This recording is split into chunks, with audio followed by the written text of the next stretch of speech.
Don't worry about that. Hello. Yeah, I can hear Hello? you. To take. Am I coming through fine? Yeah, you're good. Can you hear him? Guy. Yeah, I can. Cool. All right, we're good to go, my friend.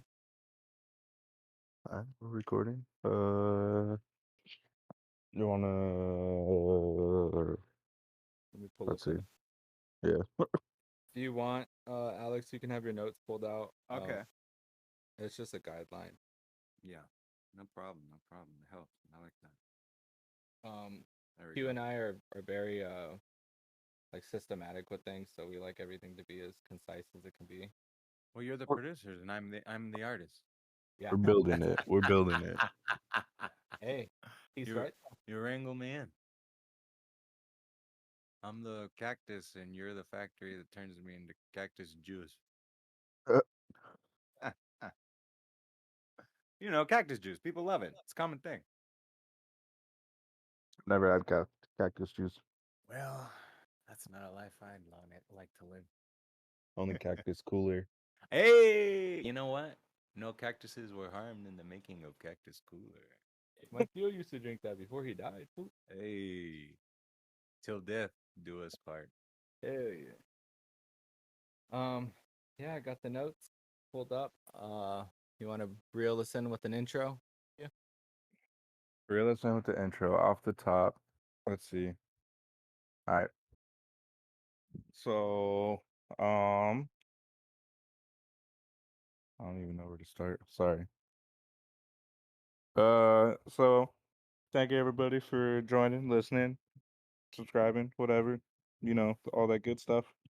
Nah, we ain't gonna do that. Let's just roll into it. Let's just be natural and flow, not really have like a thingy, and then I'll say something. Yeah, because we Like, can always do like a cookie cutter one later on and just slap it at the front of each episode. yeah, exactly. This is Well, like I episode mean, 8 or 9. can I sneak in real quick? It'd help me if Of you guys course. kind of did like an intro, like what's the podcast about for me to kind of get into the mode. Yeah, yeah. Yeah, like that, a little intro like that. We're Well, here with Bloody Blue, and our podcast is about this. yeah. So, welcome to our podcast. Our podcast is called Daydreamers. The host is Q, and I'm the co-host. Go by Urban or Ruben, whichever one you know me by, personally or professionally. What's happening? Our podcast is about people that are pursuing a entrepreneurial avenue in their life, whether or not it's full time or part time. And we we like to explore and get into the minds of these people that live these kind of lifestyles. So today we got Alex, also known as DJ King Baby. Yeah. I'm sure a couple other monikers. So welcome. Hi, everybody. Yes, I'm Alex Morais, and when Mr. Rubin asked me to do this podcast at our job that we work at, we got a little 9 to 5, but it's like more like a 5 to 9. And I don't know, I just started talking to the dude, and he's pretty funny, pretty smart, pretty quick. That's why I like him, because if you're funny, to me, that means you're a smart dude. Whether you know it or not. Sometimes I find people, I'm like, you're funny, but you got to stop doing some bullshit. Yeah, but but You no, talk. he's you're all good. right, but First, he's responsible, and he's a hard worker, and he asked me like questions and shit, because I worked at a place for 16 years, and I started working there, and I thought, man, is this it? But a few things happened in the last few years that made me turn a leaf, and I didn't really even change anything at work. I just changed the way I looked at it. And yeah. it's a nice place to work. I don't know if should we say it? I don't know if we're allowed to say it. I haven't. It's at your discretion. Yeah, I'm good. I do work. We do work in the gaming industry. I'll say that. Yeah, yeah, It's Disneyland for adults, but I'm yeah. more the kind of guy that like this podcast is about. I can do that in short. I worked for the same place for 16 years, and I um, I took care of myself. Became a man there. I started there when I was 22, and now I'm 38. I'm lost all my hair, but like for some reason, these last couple of years have been the best years of my life. It's like a weird midlife crisis, but it kind of was a crisis, but then it turned into a midlife awakening. One Oh of my yeah. buddies You pulled called a it. reverse card right there. Yeah, reverse Uno right there. I Yes, was. sir. It's weird. Like I'm like, why am I? It's almost it's not regret. If there's a is there a word for a happy regret or just say that? It's like I look back on my life and I was like, why didn't I just do this earlier? And Yeah.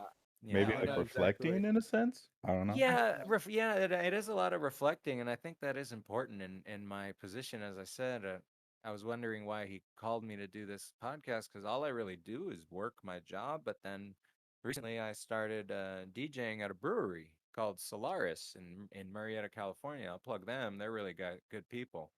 Yeah, shout Um, out to them. and I just kind of fell into the job of running their bring your own vinyl night. Now the whole time I worked at the casino that I worked at, and before then, in high school, I've been collecting records, off and on at the beginning. But once I started getting steady money at this place I work, I just wasted it on records. That's at least what I thought, wasting my money. But at least I was doing what I loved. I was spending my money on music. And with me, I'm buying old, I'm not buying like the hottest new album on vinyl. I'm buying old shit. I'm digging. Like an archaeologist of Connoisseur. yeah, I find weird stuff. I find stuff that wasn't available on CD or streaming now, but streaming's jumped up since I started. When I first started collecting records, there was a lot of stuff I had that wasn't streaming, but a lot of it is available now. So I'll cheat. When I do my DJ night, I won't even put on the record. I'll throw it on my phone, preview it there, and then I'll bring the record and play it, So it's like, hey, melding two worlds, you know what I'm saying? That's a I cool at So least approach had there. but so it's so so like when you started getting all the records and everything, you didn't have the mindset of like this is an investment towards DJing. At the time, there you go. At the time, I always wanted to, but I lived in a town that was whack. We didn't have anything like that would want. There's a few people here and there that would find a bring your own vinyl night or DJ, just a vinyl DJ interesting, but they ain't in this town for some reason. Yeah, no, Yeah, 100%. I agree with yeah, that. It's kind of just a city. Mhm. Unfortunately, like for me, when I work on my music to network, I have to go, and you know this because you're out there too. I have to go to Hollywood, Mhm. because that's just the nexus of music in general. But it's just the scene isn't really like that out here. So Yeah. But what I um, think is really important about what I was getting at is Solaris. I'm not trying to be a Solaris commercial. Don't worry. It's just hey, where I shout out put my to them. creativity. Let us know No, where you're that's good. at actually. It's in Murrieta, off of Jefferson. It's like the border of Murrieta and Temecula, California. It's a brewery, and they started. I didn't start the Bring Your Own Vinyl Night. Another kid ran it, and then he had me cover for him a couple times. And one day he quit, and they asked me to do it. And I probably have over 5,000 records now. Like when I bought a home, I'm a homeowner. I bought a home. I in my crazy little Pee Wee Herman kid head, I wanted it because I needed room for my records. Yeah. So I would tell people that, and they're like, "Are you crazy?" But like, no, that's why I wanted a house because I needed room for my records. And an example of it is I don't sleep in the master bedroom. I have the master bedrooms for the records, the couch, and the party time. That's actually hard. I fucking Yeah. love that. And that's a hard thing for me to convince a girl to keep, but I ain't got a girl to keep, so that's okay. So so Yeah. you're The so right you're one will come single along. you're a single bachelor with your own home. Yeah, yeah, that's the magic of the job that I work at. It's a great job that I just kind of fell into, but I do feel that I use a lot of my own personal talents there that a lot of my coworkers don't have. It's guest service, and I Yeah. just I just turn on the acting, I turn on the G-rated comedy, and I just whip it out with these people real quick. In my head, and That's this what is she said. new. Yeah, right. Hey, in my head what I look at my job is I'm just trying to make people happy while they lose their fucking money. Hey. That's not my fault. I'm not making them lose their money, but what I can control, I cheer them up. I give them a damn joke. I Yeah. do a little song and dance. They get to see my little crazy jewelry. Like they get to see this weird guy. The way I count their money, it snaps. It makes noise. Yeah, it Like really does. I Little do snapperoo. my little pizzazz, but coming out of me, I look like a weird punk rock cholo biker. Weird. That somebody told me recently. because I just lost 125 pounds. We'll get into that. Congratulations. Hey, congrats, bro. Thank you. Thank you.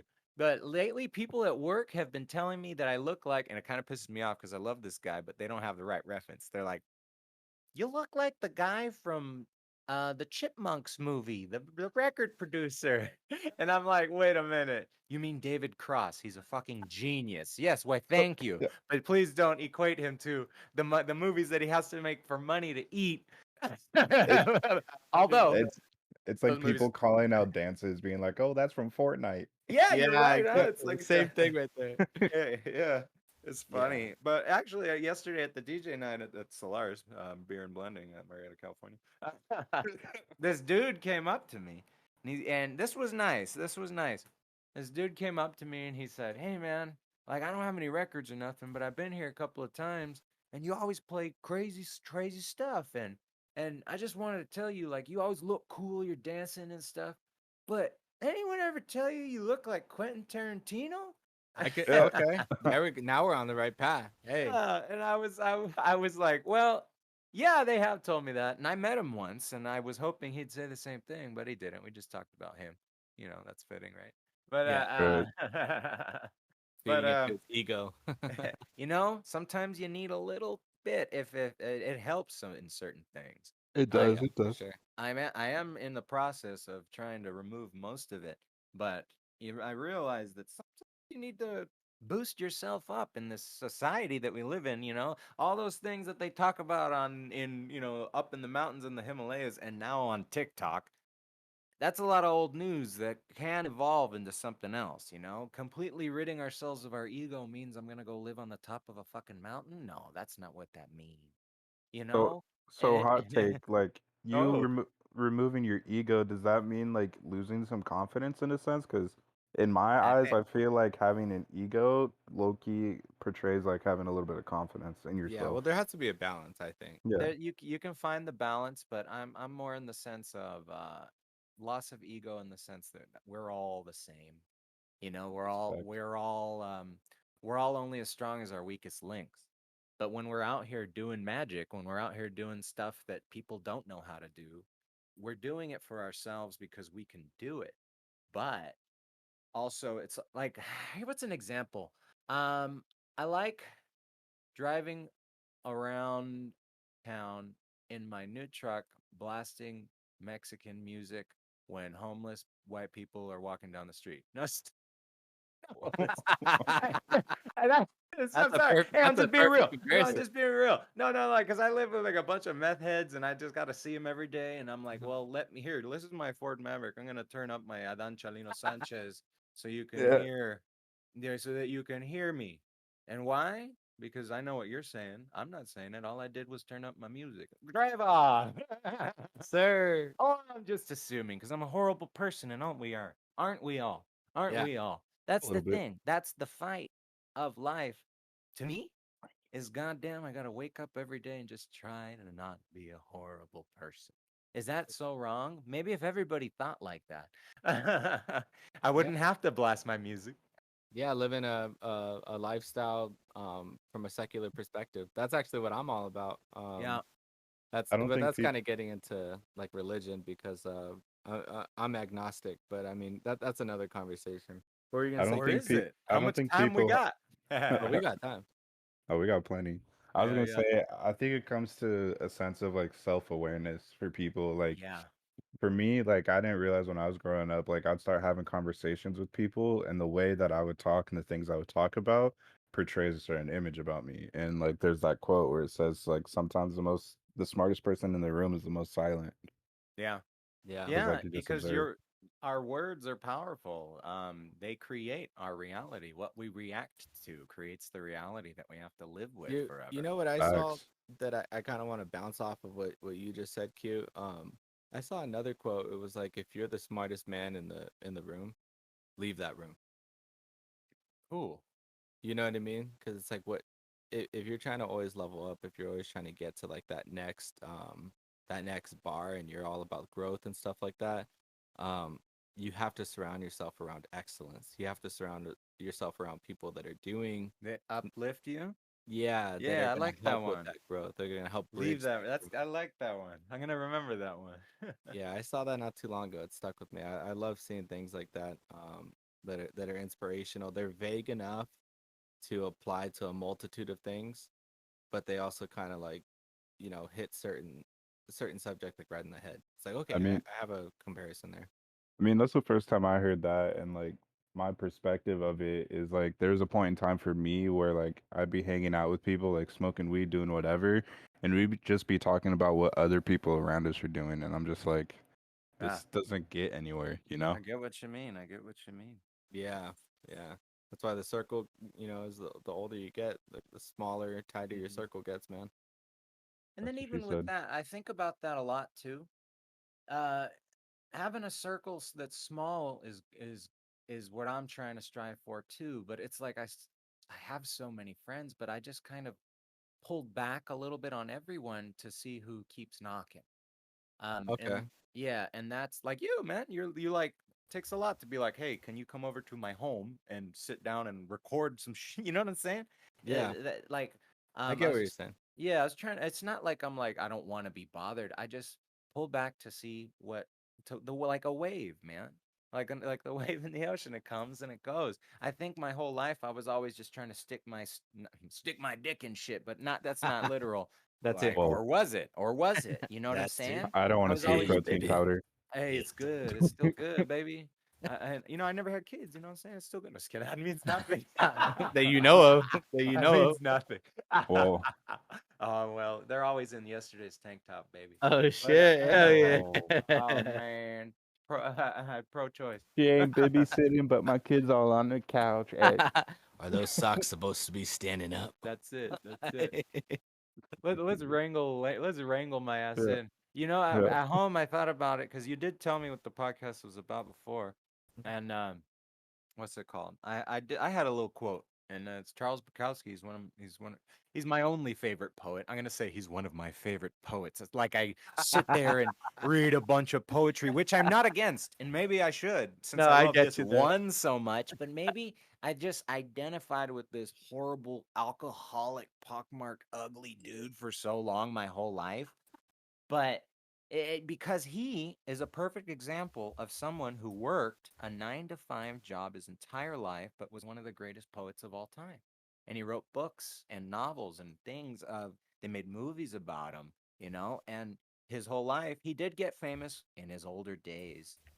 Famous is a horrible word. He did get successful from his art in his older days.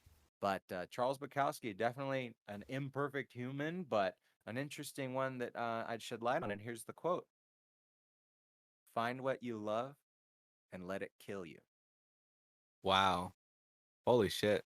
hmm And to me, that's been ringing true for me the last couple of years, and now like the last month with this whole DJ thing, because I work 6 days a week now.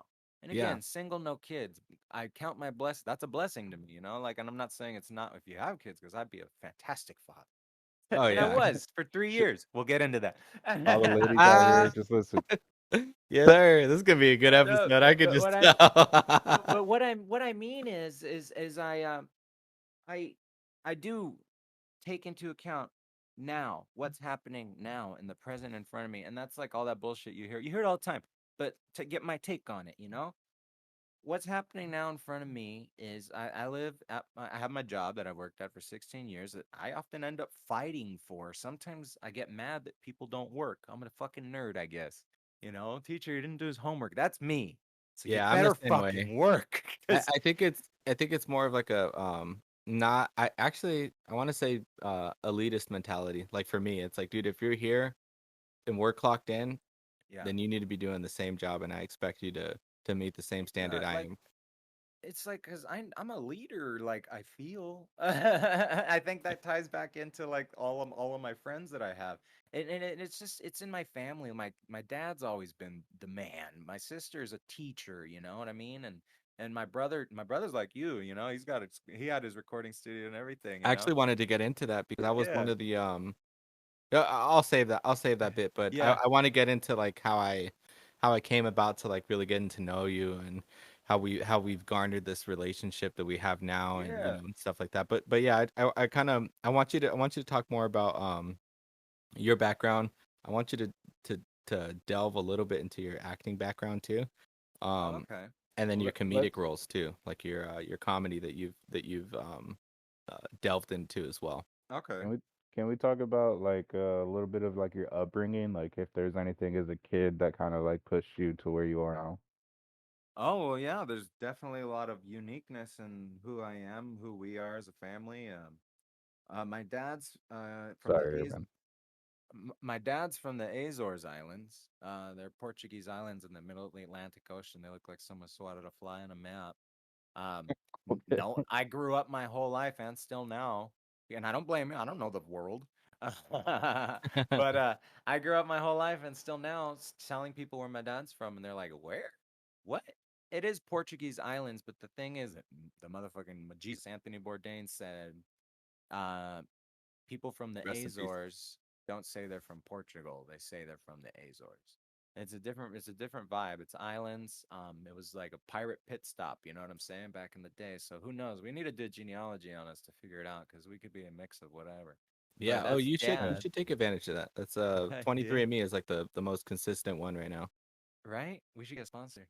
And then Yes, Uh, sir. and yeah, that's dad. He came over after the Portuguese army and he came to California and long story Military? short, met my mom. Portuguese army, I think in Portugal back then like everybody had to join.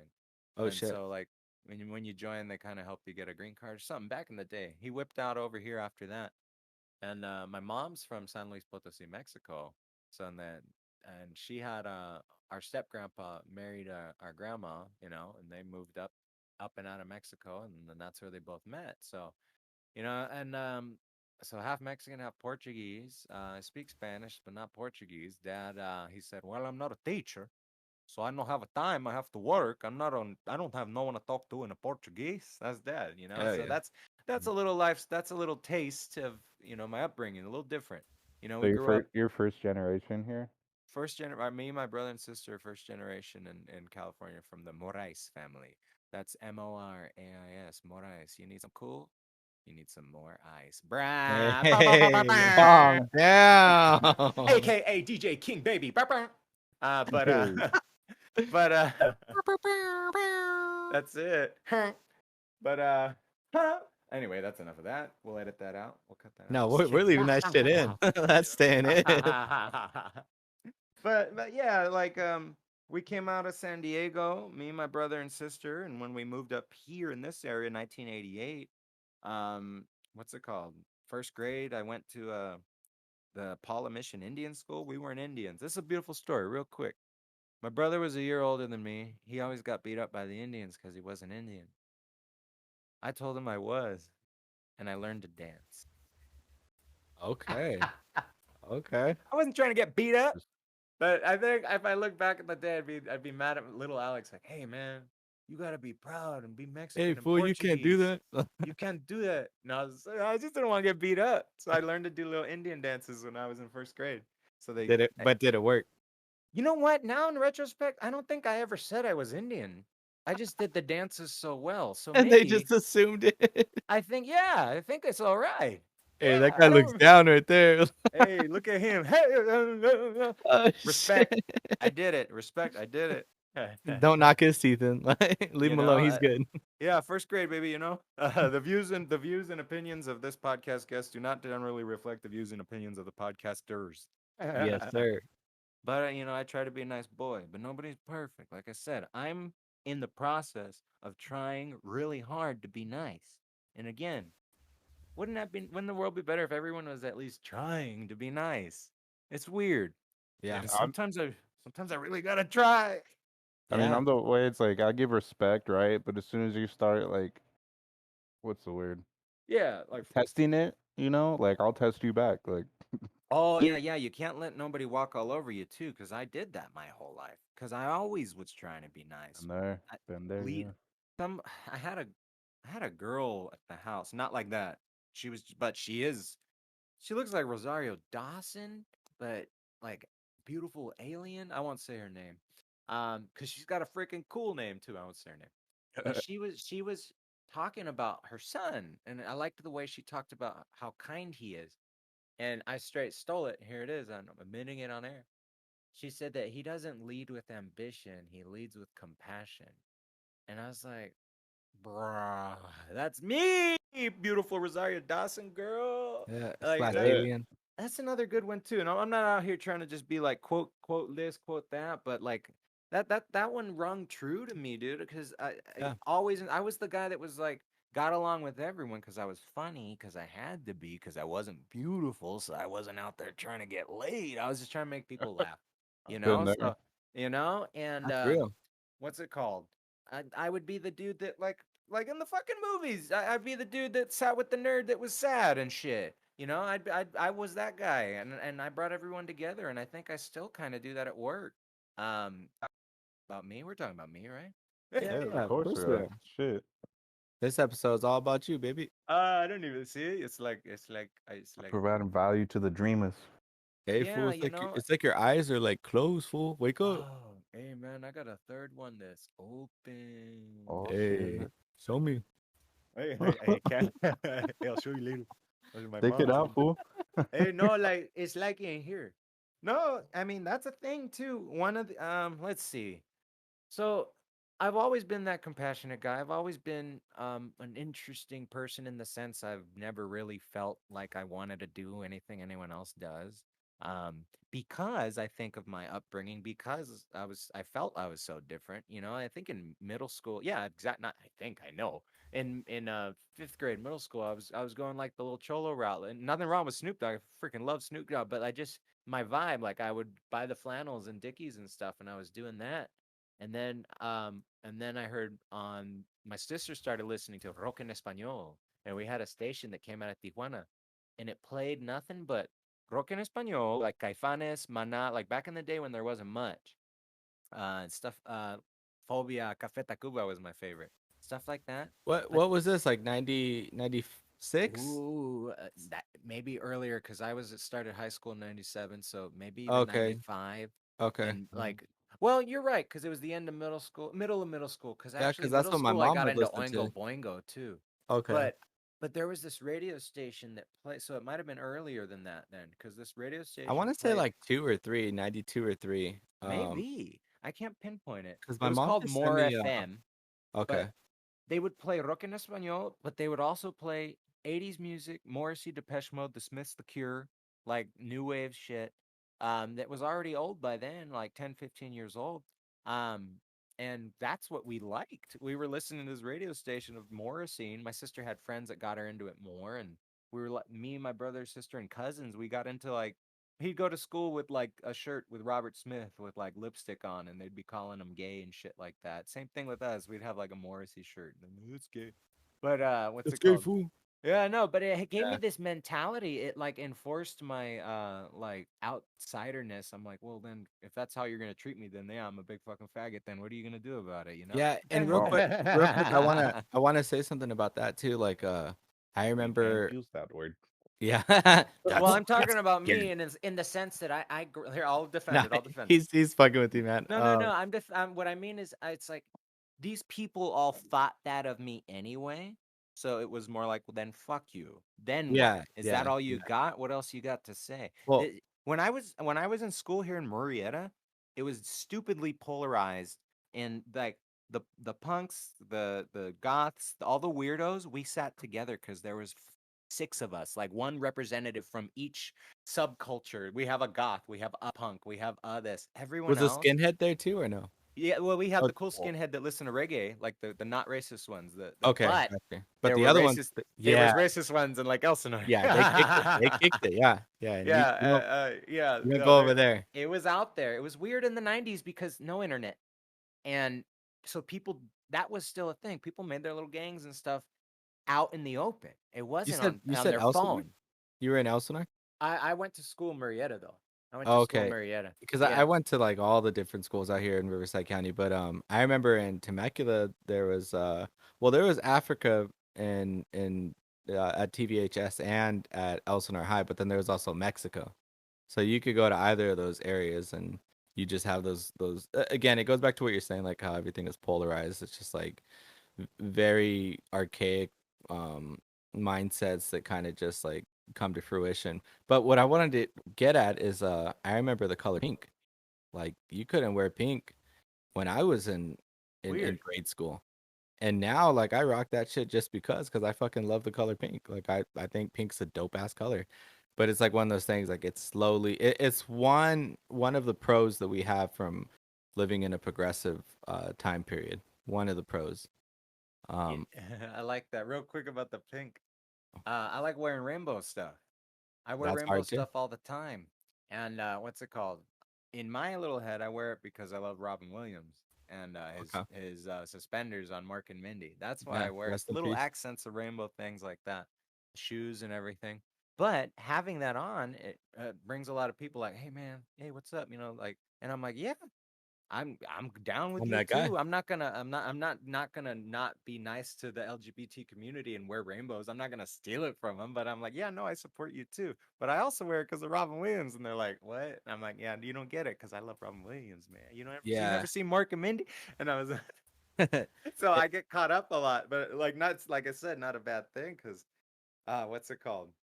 Like I said, back in high school, our each representative of the nation, we had our token gay kid too, and we everyone thought we were weird because we loved him, and he's still the homie. He's still out here. I gotta go find him. He works at a guess where he works? He works at a Hooters. where a crystal warehouse, not like crystal meth, like a warehouse that distributes magical crystals. So he's my Hell homie because look at me, I got all my magical yeah. crystals on. I Yeah. gotta go find him.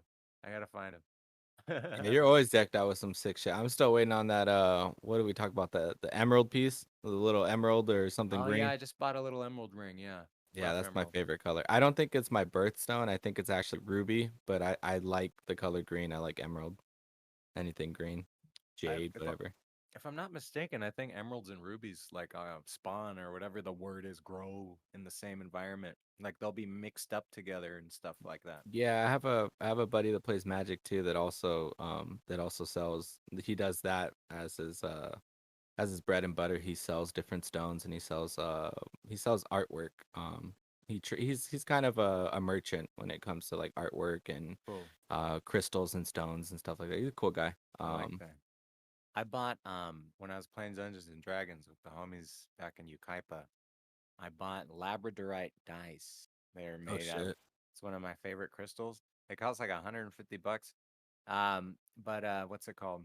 Yeah, I can imagine it's only like six, right? Because I think Yeah, it's expensive. they were nice, and they're like if you look at the stone, they're a little gray stone, but it gets this rainbow iridescent. Hey, rainbows! It gets this rainbow iridescent light, and when light hits it, it's supposed to be good for like grounding and as well as connecting your bottom chakra to your top ones. Blah blah blah blah blah. But what what's it called? I used to bless them and like do like little meditative like manifestations on them before I'd go play over there. And I swear, man, they'd be like, "What's up with your dice, dude? Why are you always rolling the hot shit?" That's fucking dope. I love that, Because I dude. do magic on. Hey. Hey, Um, magic is real. hey, hey, straight up magic is like for real, boo. So I wanna kind of take a step back and go into how I met you. Obviously we work at the same place. I used to work there before, been back for like 6, 7 months, whatever. Um, I got to know you through the trainer that was showing me the ropes at work. And I remember the first conversation we had. Uh, one of the first conversations, I had told you that I made music, and you're like, "Oh, really? My brother, my brother's into music too. He has like a studio, or he had a studio, whatever the case was. He was into Yeah. engineering." And once you said that, and you said that you were DJing and you were into music too, and you told me about your mixer board and all that stuff, I was like, "Oh yeah, like I'm gonna like this guy just off top because I have so much shit to talk about music with because." Yeah. What you do is live sound, so it's still within the music realm, but it's something that I don't know how to do. My mentor, he does that, but like for me, I'm just doing engineering. Like I'm in the box is what they call it. I'm doing everything that has to do with the production standpoint of it, like making it sound good so you can play it on your phone and make it sound good, You even can though it has press it shitty on speakers. vinyl.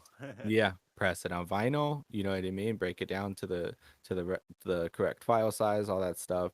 Um, But yeah, I just thought it was so interesting. But really, dude, what captured me about you was your charisma. Um, I know that you talk about like, turning on like the acting and turning on like your people skills and stuff like that. I think your strongest your strongest giveaway is your charisma. You have like a, a charismatic attraction about you. It's like, damn, I just got to get to know this guy. Like I got to know more about him. And so that prompted me to get to know you. And it didn't help that you were just fucking like hilarious. Like one of the fun, like your comedy lit like almost the same as mine. Like it's the same kind Oh of no, we stupid have shit, our own dude. jokes at And work. I love We're it, cute. man. I love it, dude. I fucking You love it. can't I steal love my it. man from me, bro. No, All I right. mean I'm at work though. I'm at work. That's that's Yeah, my work we're, boyfriend. we're professional. We're professional, See, but I like, wear the rainbows. Remember, I'm trying to be good. and I'm wearing pink, fool. Hey, what's up? Hey, No, that's how fool. we are. We're exactly like that. Yeah, Hey, like literally, dude. we turn. You know what it is? I was thinking about it on the way over because I knew it would come up because we're fucking friends. Is I'm just it takes me back to just growing up like when I mentioned in fifth grade. That's all that there was with the homies that were there and Yeah, that's what I yeah. grew up. That's exactly That's how I our feel like roots. every time we talk. Like, you know It's what I mean? I'm just like chilling with the homie. Like, yeah, and then it also feels like what's the word? So you know when somebody moves over here from Germany and they like lose their accent. That's how yeah, it's like. Wait, but they could turn it back on. It's the same thing. yeah, yeah. It's the same thing, dog. Because I'll drop this name. My cousin Jaime, back home, he called it sentimental cholo, and he'd use that whenever he was I talking think you've about deep mentioned that. shit. Yeah. He's all sentimental cholo. Hey dog, like when you're alone, you actually can find someone yourself. Sentimental cholo. Yeah, exactly. It's always like it's super vague and like there's a premise to it, but like it never quite like finishes. Like it's never conclusive. It's always like, hey, well, you ever think about like time? But that's Hey, beautiful. It leaves it open for your own. and that's it. Like That's that's it. Like and he'll fall asleep. Like he's faded. Like my homie's faded. Like he's gone. Yeah, man. But yeah, dude, I think gonna that's be just a me in lot a of few minutes. that's a lot of the cultural background, dude. Because I'm from Escondido, so like I grew up getting fucking bullied by a bunch of big ass cholos Yeah. when I was younger. Um, Yeah. if I had stayed out there, I would have joined one of the gangs, dude, and I probably would be dead because I was one of those guys that was just like I was trying to prove myself, and I would have done some dumb shit just to fit in. That's why a part of, I think, growing is knowing if you have to leave your environment. Not everyone does. Not everyone has to, but some people do. That's deep. I like that. That Some actually people has to do. do a You lot with like because we didn't ask to be where we were, where we ended up. But we're strong enough. We're human beings. We're strong enough to go with there's anything, really. If you want to get deep, doc, we could just hey leave anytime we want. hey I'm Hey, gone. but not like Chill, that. fool. I just left it. That's it. That's it. I was gonna say that there's actually a takeaway like within the genre of music that I work on with like R&B and hip hop.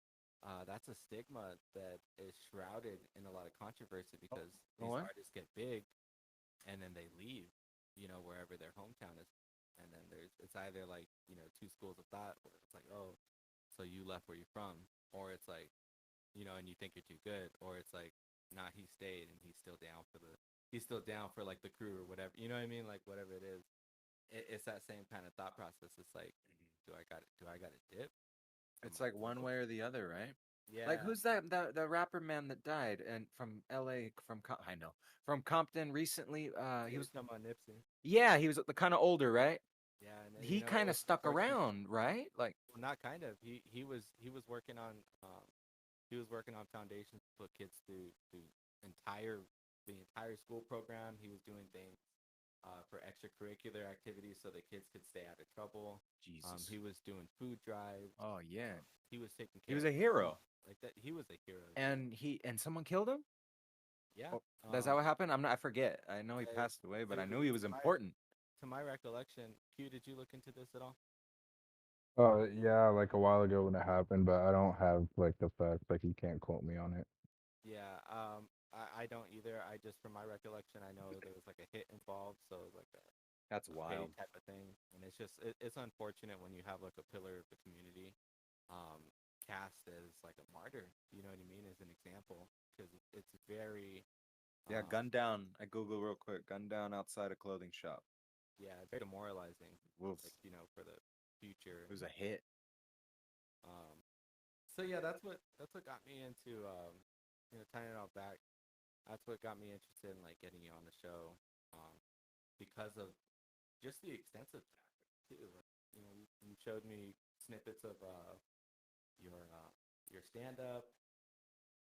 I wanted to actually delve into your acting because you said that we have Yeah. to. Yeah. What's there? Oh, yeah. Here's the thing.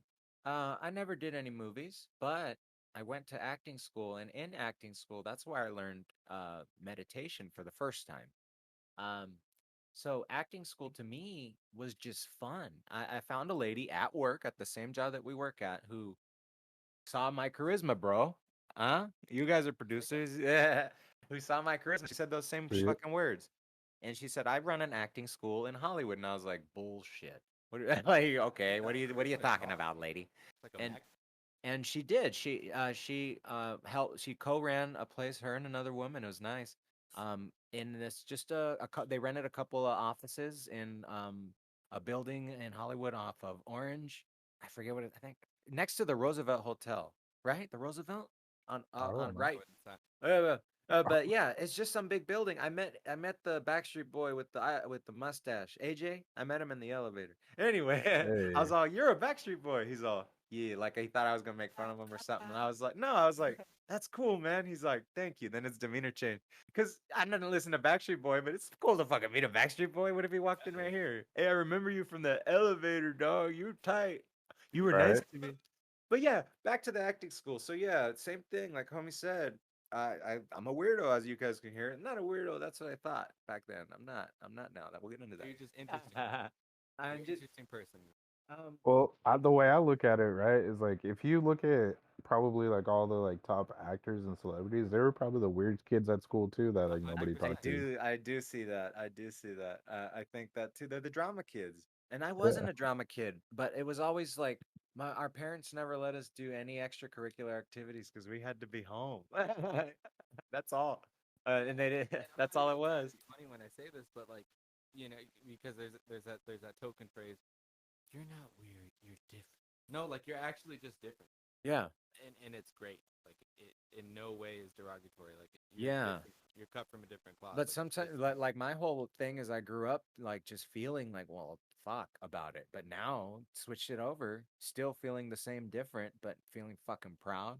Look at me. Look how I'm fucking dressed. Like, yeah, I'm loving the fit too. It's hella drippy. I think the word you were talking about earlier too.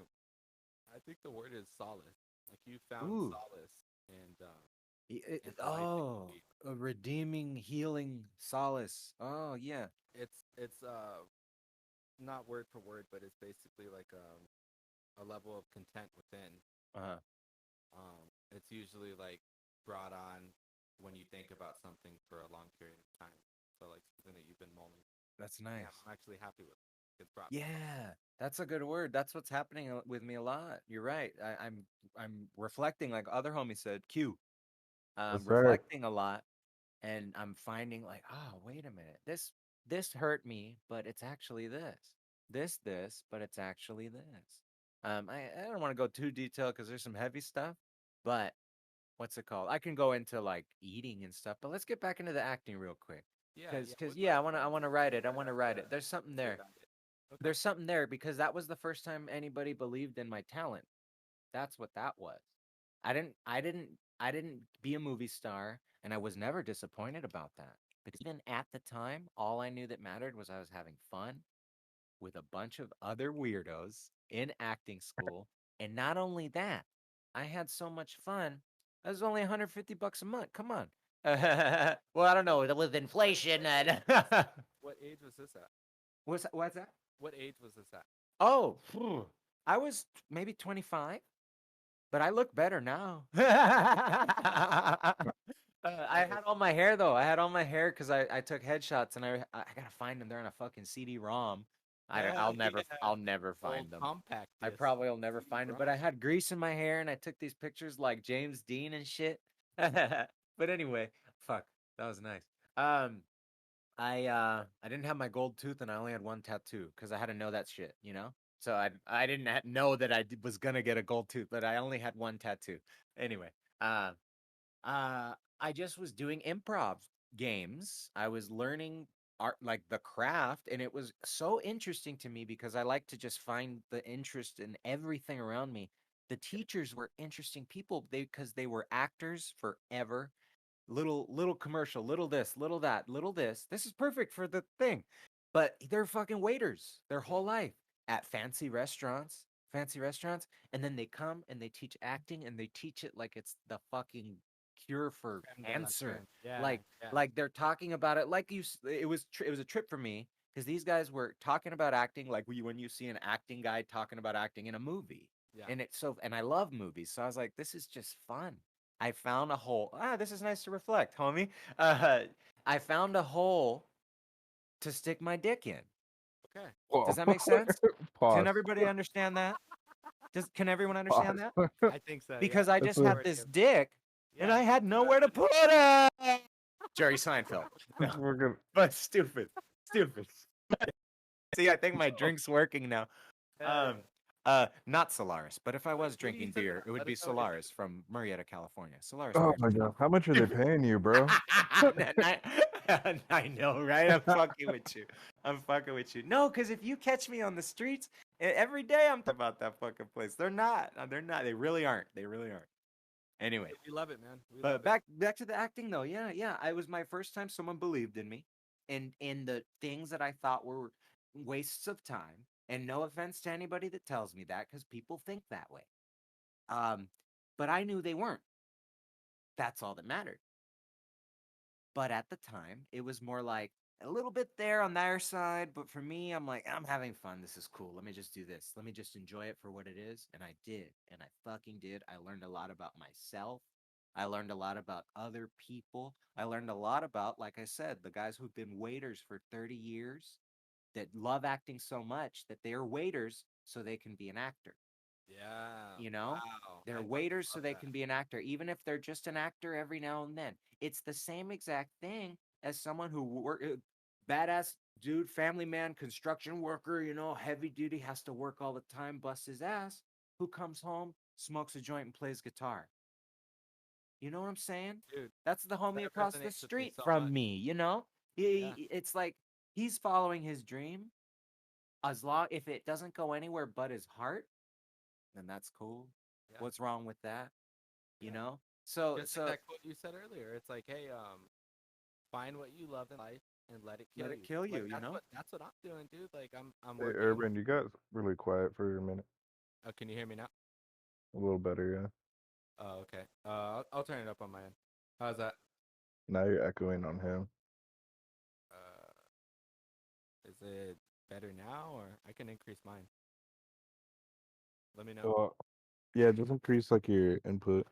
Yeah. How's this? 60%. Sorry, a little higher. Yeah, I got you. How's there? That's at 70. That's better. Okay. Sorry. What I was gonna. Oh, you're good. Thank you for letting me know. Yep. That's what I'm doing, dude. Like I'm working at this, the job that we work at. I'm busting ass when I'm there. Like when I'm there, I'm there. I'm not there to fuck around unless like I run into the homie, but like I'm still there to work. Yeah. If anything, if I run into someone that I get along with, it's just a cherry on the top. But like I'm still there to work. Point is, after the kids are asleep, for that 2 to 3 hours when I'm by myself, that's when I can really dive into like my world. And just like last night, man, I think I got 5 hours of sleep today, 4 or 5 hours of sleep, because the kids went to sleep around 10, and I worked until 5 last night. I fully fleshed out a song. It's called "I Got You." Cool. Fully fleshed out a song, recorded every part of it, and I was like, "Fuck!" I'm looking at the time. It went from 1 to 2, 3 to 4, and then I was like, "Fuck, we're already here. Might as well stay up till 5." And as soon as I start closing my eyes, I end up laying down. Damn, the sun's up. Well, that's how it is. That's the life that we gotta live, man. Yeah. And let me reflect a little more on the acting then too. there's a chapter 2 because I at a time that I was like, it's a little it is costing a little too much in the gas and stuff. So, the dream killer fucking money. This is what they did. They said, Yeah. well, you get the classes for free if you be an intern and just help us around the office. They Oh shit. believed in me. That was believing in me part 2, bro. Yeah. Um, and there's an end to it. There's an end to it too. That's nothing on them. It's sad on me. But what's it called? Um, I started going and just getting them coffee, getting them this. We need tape. It was fun, and I just go down the street, walk up and down Hollywood Boulevard, going to little markets or driving here and there. Sounds like It a was fucking fun. dream. It was fun, and that would be my weekend because I would spend both of my days off in L.A. and then and then here's some darkness. Here it comes. So Uh-oh. you want to know we're allowed, right? Not heroin or anything. No, Oh, bro. I would go to this bar after everything was closed and closed down. I was like, well, I'm in LA. Let me party a little bit. I go to this bar called the Powerhouse, and I think it's still there. But like, I would go there because I heard. I'll be honest. I heard Jack Black goes there, so I was like, I want to go there. But it's this dive bar, and I would get trash drunk. So I'd be going, do my acting class, love, love, love life, and then I'm gonna go get fucked up. Why? I don't know. I think reflecting back as is I was doing great things, fun things, but there was a sense of me that was like, well, nobody's seeing them, so I just go get fucked up, and I'd crash. Whoa. I'd crash at the teacher's apartment. Not crash, like I'd sleep, but and it's like, well, shit. I I'm doubt here. she'll hear this I'm because I don't even outside. remember her name. It got weird because she had a daughter of age. She had this beautiful little daughter, and I was 25. But she wanted us to be together. So like she'd have me. It was weird acting. She'd have me like sleep in the bed with her, but I didn't do nothing. I was like, no, I'm it's weird. not. I'm smart. Nobody would look at me. Nobody would believe me if I said I didn't rape her. Look at me, Eh, if you can. yeah, So Well, I was smart back then, but that was even then. It was still traumatizing because I was like, what the fuck is yeah, this? that sounds sketchy. But also, too, in the end, I'd wake up and be like, well, that was interesting. I wonder if maybe something might happen. I don't know. I better blah, blah, blah, blah, blah, blah. Nothing ever did. But here's what happened why I quit the acting school. They were about to have me teach a weird chapter. They were about to have me teach the kids and their horrible parents. But anyway, that's another story. um, but because I was good with the damn kids. They thought I was fun. It was like I felt like fucking I taught a couple of kids classes. Yeah. I felt like fucking Pee Wee Herman. And there's nothing wrong with Pee Wee Herman. He jerked off at a porno theater. That's what you do back then. There was no internet. Anyway, uh, so I defended. He raised me in these streets, man. jeez. I was raised by Shut up, Pee Wee. Pee Wee Herman, Mister Rogers, Beekman's World is where I got my intelligence, and fucking the one that remixed the music videos, Bill Nye the Science Guy. Bill Hell Nye the yeah. Science Guy taught me about music so much. He did Morrissey. It was Shout about. out to Bill Here it Nye. is. Here it comes. You ready for the Bill Nye Morrissey song? The more Uh-oh. that you push me, the farther I get. You're adding velocity. Hell yeah. Ah! Shout out to Morrissey. You misunderstood for life. Word. I never even heard about Now he's that. an asshole. He's an asshole Word. now. He's old. He's an asshole now. Yeah. You turn into an asshole when you get old. I'm feeling it now too. Oh, But The Ebbings. I think it's just people becoming less patient for people wasting their time. that's exact. Ooh, I was about to say that's exactly what it is. Like I thought of that, but no, no, no. That's good. That's good, dude. That's good. I like that. Say it again, because we run out of patience with people that aren't using their time efficiently, right? Yeah. That aren't my brother was talking about something like that. He was telling me advice. He's like, you can't mix yourself up with so much bullshit drama that has nothing to do with you. He told me that a long time ago, and he mentioned it again today. But he said, what did he say? He said you got to play the game, but you don't have to play their game. That's Yeah. Tony. That's my I brother. like that See, one. he's got a cool Like brain that too. one. Shout Yeah, out- yeah, yeah, yeah. Is it older or younger? A year older. He's 40. Oh shit. I'm Your parents didn't 38. I'm waste gonna any be. time. I know we're old. I'm gonna be 39 in August. None of us had kids. We like consciously did that. And what's it called?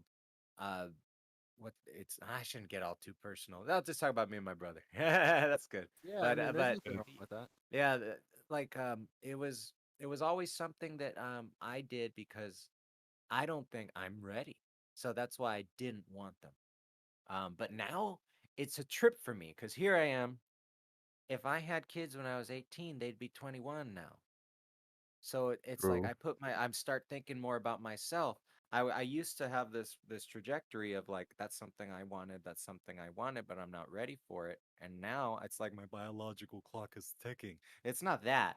It's like, well, let me live my life like I did have kids Okay. because I want to keep going forward. Well, I just want to interject real quick. I feel like you have like this. I could be completely reading this wrong, but I feel like you're kind of like defending it. Like you don't have to. People not having kids is a normal fucking thing. I think it's a stigma the society has to get over, where it's like you got to get a job, got to go to college, got to have 17 or 10 kids. Like, dude, this Yeah. is not the 80s or If you even look at the it, 70s, 80s.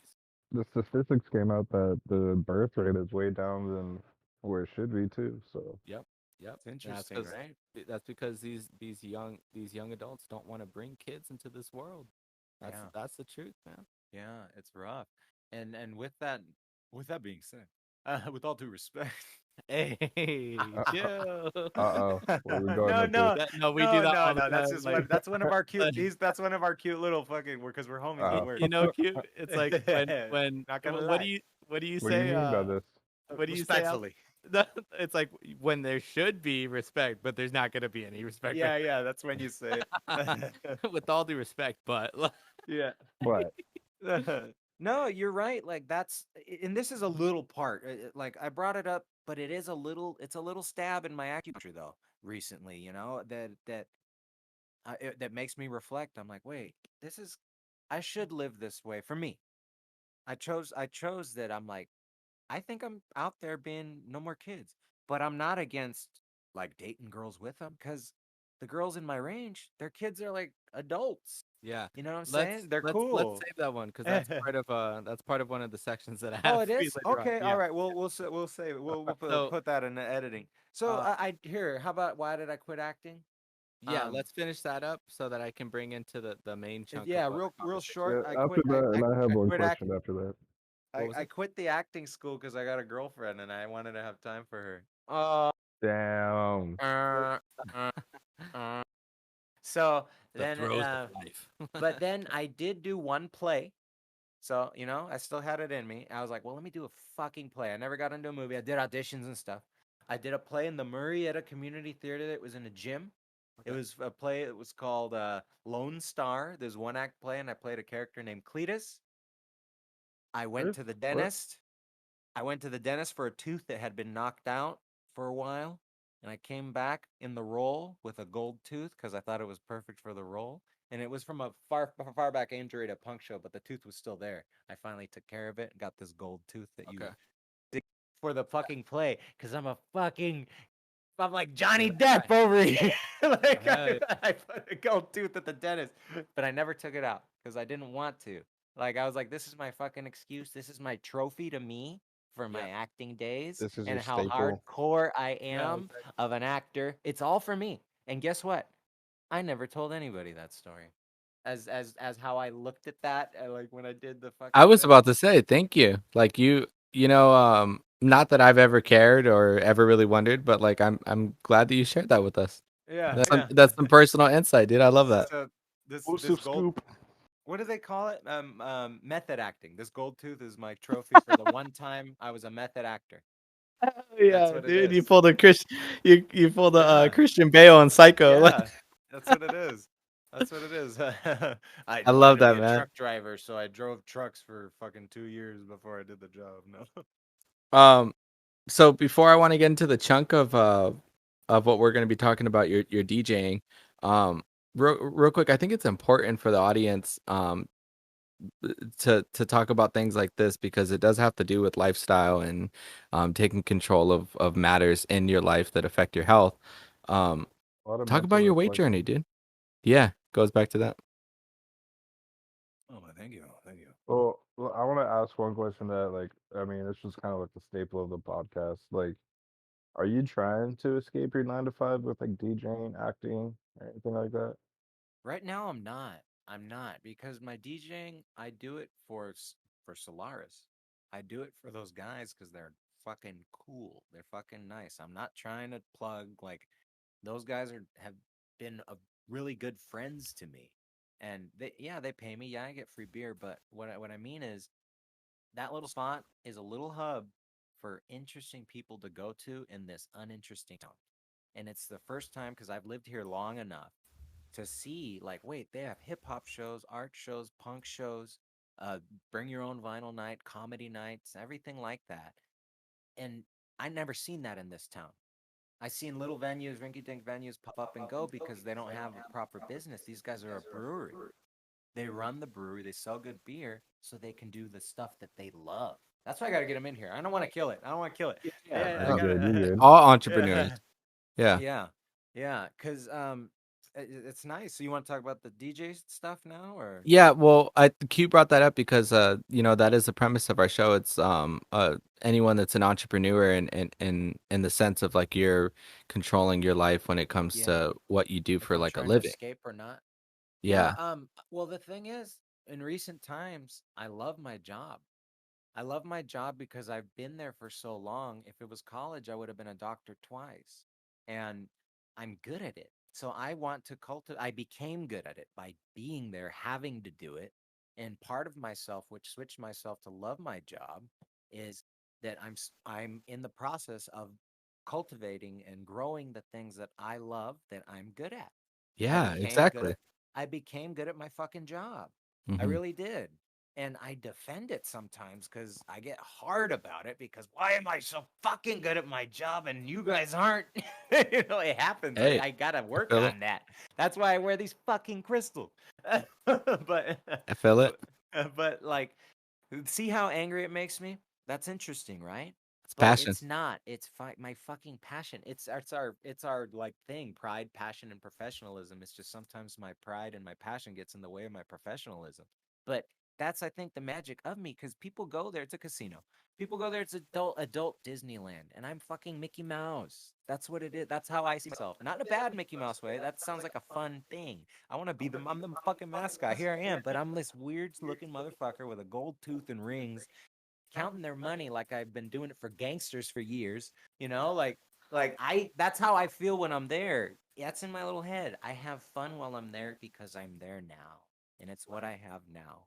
I do think if any of my talents would ever take off for myself, but since they haven't, what I've been doing, and this podcast is actually really helping me reflect. Hey Q, Uh, is what? it's helping me go back and see those things that I thought, man, I wish it did something. I wish it did something. I wish it did something. It actually fucking did. Yeah. Acting, when I went to acting school, it helped me learn the craft. It helped me, like I said, I mentioned meditation. That's a part of it because you're faking it. So you have to have this empathy to be able to know what the feelings look like. Ah, beautiful. I'm an Yeah, but you know actor. what though? I would actually so this is interesting because with our at least so far with our other guests, you are pursuing like an entrepreneurial lifestyle, but you're content with like your 9 to 5. And that's actually something that I've mentioned before. I think it was on our last episode, Q, where a lot of people, a lot of, there's two schools of thoughts. You can either, quit your job, your day job, and focus all on your passion, whatever it may be, your dream, and cultivate that. That sometimes works. But then you have other people that say, "Hey, dude, you need to have a 9 to 5 to fuel that passion that you have." So you fall into the latter, where it's like your 9 to 5 is fueling your passion to give you the time and resources, not necessarily the time, but more so the resources to carry out DJing at Solaris. You said you're working 6 days a week. You said you're working. So Yeah, you're and I'll working over there. Like you're and I'll performing a job. Well, he I brought I up he sorry to cut you off. He brought up like during his acting thing, right? Like the reason it almost died was because he didn't have money for it. So like yes, the premise of this podcast is to escape the 9 to 5, but everybody has to start somewhere. Like unless you're a trust fund baby and your parents got Yeah. you, like Yeah. then No, go not for that. it. But Yeah, but like Yeah. that's you a do small have And to that's denominator. somewhere. and it Yeah. sucks because that's a lot, and that's like all the actors' sons and cousins, and it's been like that since back in the day, all the Coppolas and shit. For sure. And Yeah. you can you blame them? Can you fucking blame them? Nah. I would get all of my family jobs if you know what I'm saying. Robert Rodriguez is a beautiful example of that. His kids write his movies. I love it. There you go. But yeah, that's why this one's interesting because we can pick away at the way that you think about things because like I said, you're the first guest of your kind where um you are thriving off of the fruits of the labor that you've accumulated with your 9 to 5, and it's helping you fuel um the second endeavor that is becoming a regular part of your lifestyle. Yeah, and it is it's just been this the DJing thing because I've collected records for, since like you pinpointed, since 97, like beginning of high school, off and on because I didn't have money. Yeah, I didn't have money, Yeah. bro. Records cost money. reoccurring. Records cost dinero. So like when I left high school out here, class of 2001, baby, never went to any reunions. 22 years now or some shit. 21 years. Jeez. Um, but what's it? Oh wait, real quick. There was a girl, I won't say names, who was like the head cheerleader, and she dated the head quarterback, and she was messaging me on Instagram, and we were talking and reminiscing and stuff, and I was tripping out because I was like telling her all this, like, all of my mumbo jumbo I've been telling you, which is real, but I've been telling her because she's like all like she's like a cute little hippie now, but she used to be this like cheerleader, you know what I'm saying?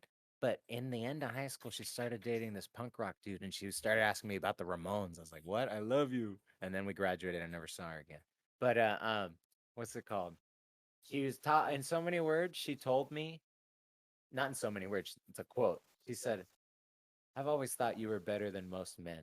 What? Why did she say that? Why Hey, did she say that to me? That was just a pee pee boost. Like we were talking about ego. I was like, what? The girl in my dreams from high school? You just fulfilled my child. It's like a Doctor Strange to open a hole, and I could see little kid Alex in high school, like, hey, that dog, look that what she said. I show him a phone. I get all scared. What the hell is that? Some that's tablet that's from. what sparked the growth for DJ King Baby. Hey, DJ King Baby is here right now.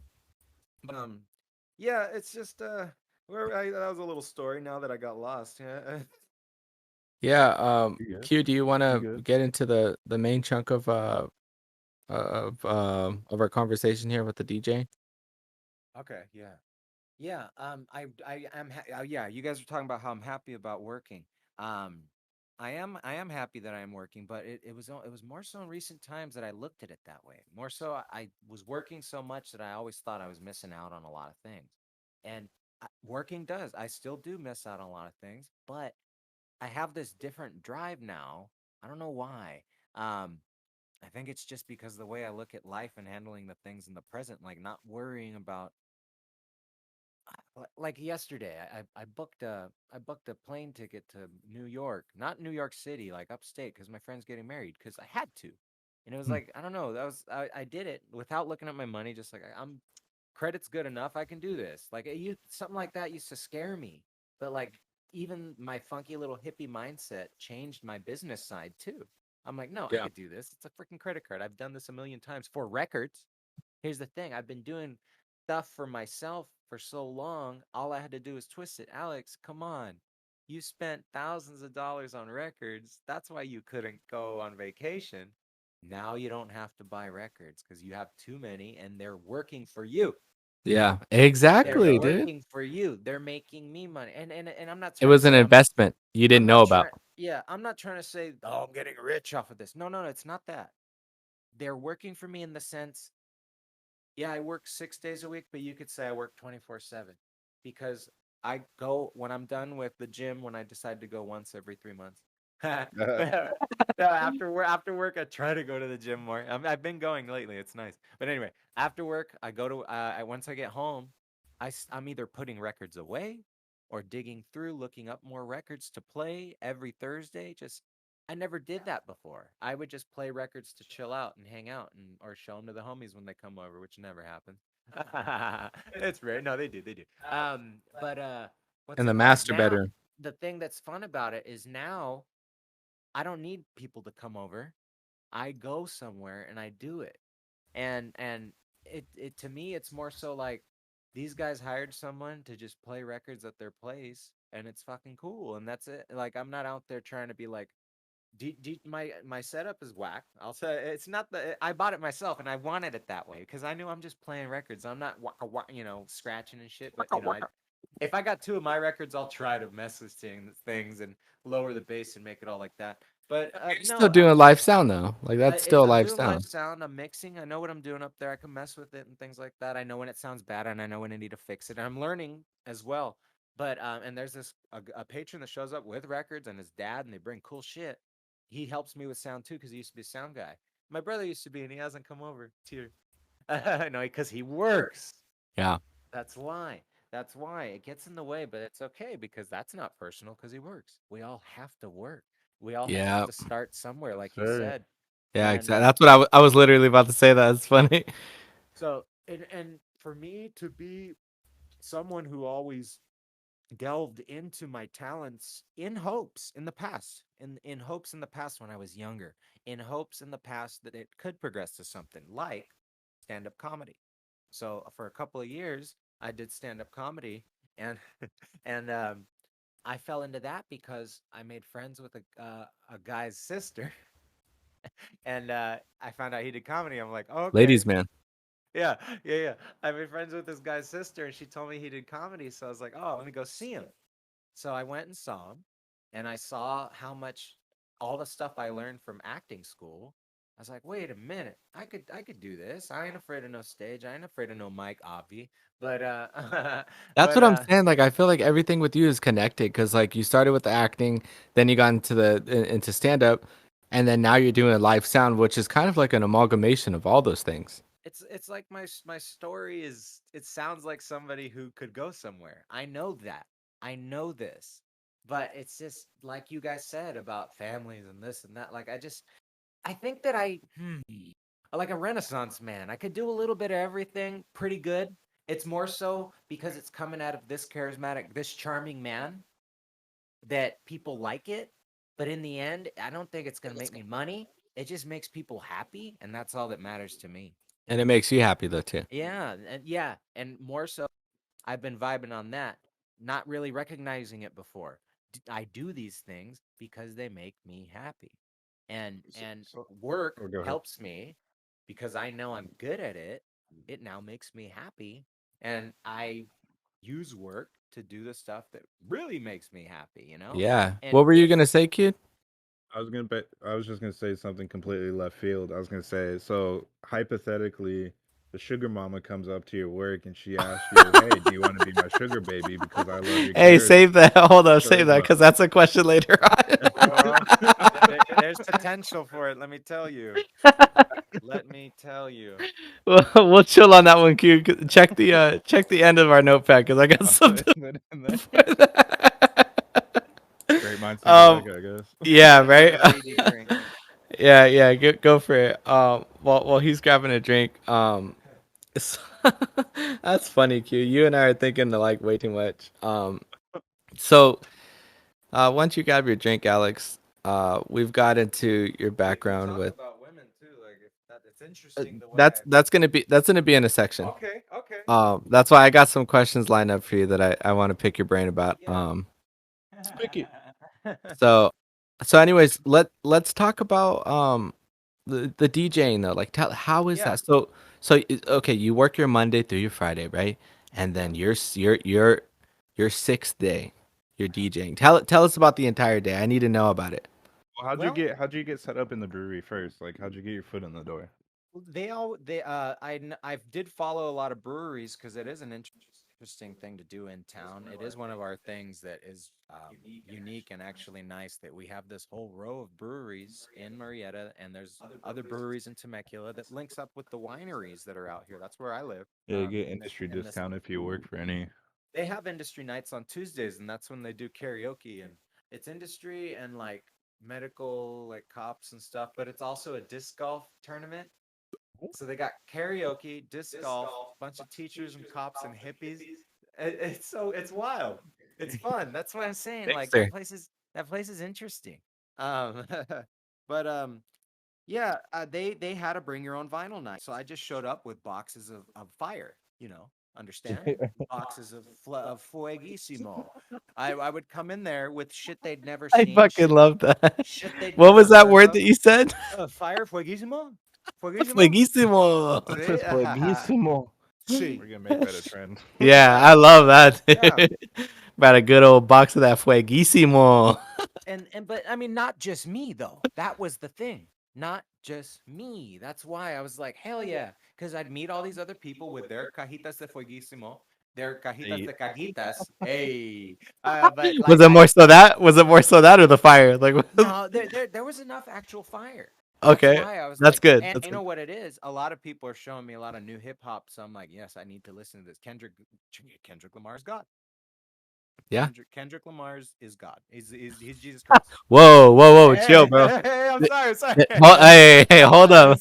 You're Sorry. you're talking you're talking to Baby OVO over here, Oh, dude. Like hey, Drake just released his album, dude. King is back. The king is back. fun Three fact: kings I have then. the Who, same who are the birthday as three Kendrick. kings? Who Oh are the man, three kings then? that's its own episode. Like Who are the that's three its own kings? Okay, episode. I'll be. Can I be a little guest? No, I got to learn more because these people are showing me music. I'm showing them music. It was this nice thing, you know.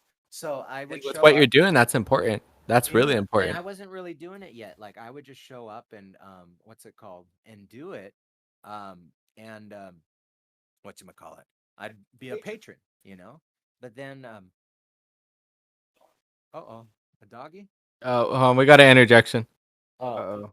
fine. We're doing a podcast. What does it look like? No, I Is think it white? over here. No. I'll let you know. Somebody's dog But where is you on the at? loose. Oh, Are fucking you right next to Greg? Dog on great the loose. parenting. There's a cat, a black cat that comes around, but I think it's a different neighbor. Okay, if I see it, I'll let you know. I'll pick him up and. Yeah, no problem. No problem. Did you just call me a black cat, No, what? bro? You're Hey, acting like a what? Actually, black cat in the dark I room thought with you me. were always a.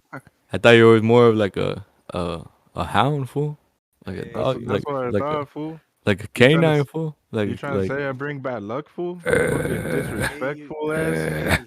Hey, wait a minute. You guys remember that movie with Richie Valens and Selena's dad? And Nope. he said, "You're acting like a blind man in a dark room looking for a black cat that isn't even there." Hey, I think about Never. that line every day, fool. Dog, stand and deliver. It was called. Hell yeah. Uh, so Alex, But so yeah, I was just a patron. Here we go. I remember. I yeah, remember. I was so just a patron. I'd go and they'd see the fire. We'd share our fire. Everybody's yeah, fire would get together and create a bonfire. All of our energies would great together into Solaris, into to light the sun, the I power of the like sun. the sun. So that's what Bring Your Own Vinyl Night was to me, because I was like, this shit wouldn't work in LA, and because it was just a few people, like a little vinyl club. So the guy that ran it, he had me substitute for him a couple of times, and then third time I guess he quit, and then I asked the owner if he wanted me to do it. I told him I'll be here every Thursday. So then I wanted to make sure they knew I was serious, so I bought new turntables with my job. Shout out Pioneer, right? No. Oh, different. The nice DJ that came as a guest had Pioneers. I was jealous. No, Oh, no, these are just Audio Technicas, but they're an oh, you're right. yeah, I should have they're fucking remember that. My bad. My they're an bad. upgrade from the Audio Technica I have at home, because Technics started making theirs again. Their Technics 1200 or whatever, it's Yeah. famous. Yep. Audio Technica used to make it when they were out of business, a copycat version, but it was shitty. It wasn't as good. That's But it why I was got it home. affordable. But That yeah, that it was was the an takeaway. It was affordable. It was an affordable. affordable direct drive with an internal phono. But then they upgraded it because they had to change it. So they upgraded it to these newer ones. These are the ones I have at Solaris. They're nice. They have a new head, a new needle, a better arm, a better weight and stuff, the better little up and downy thing. Because I'm not a professional DJ, so it's called the up and downy thing. But Yeah. I Needle. Yeah. yeah, there's an up and downy It's the thing to move mixer the arm. knobs. Yeah. No, Just it's on the arm. It's to move the arm up and down without using your hand to pick it up. It's got a better one than the one I have at home. It's all the one I have at home is wonky. This one's nice and soft. But anyway, I bought these turntables because they had ones that were nice, but I wanted direct drive, and I bought direct drive with the money from my job, man, because I have a job, and I knew that it would be good for the place if I had a new system.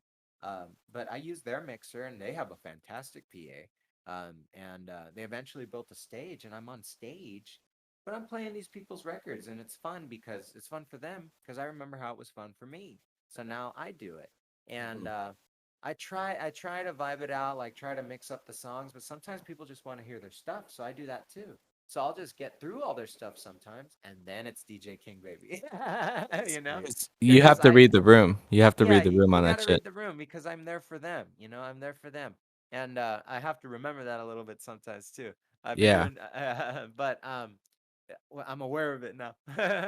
Yeah. But yeah, and it's fun for me because for some reason, like I said, like I mentioned earlier with the acting, how like I was doing all this stuff, but I had nowhere to know when to see it. This is my reflection of all the years of collecting records. Now I play them for people. It's a showcase of my taste. It's a Yeah. showcase of who I am. I feel like it's like a full circle too because you've been dabbling into these industries that are actually connected in a lot Yeah. more ways than people would think. Yeah. Yeah, and it's like I have a friend named Gilly I'll ask to come on here. Okay. He's an editor, film editor, director. He's full of ideas. He's a working film editor.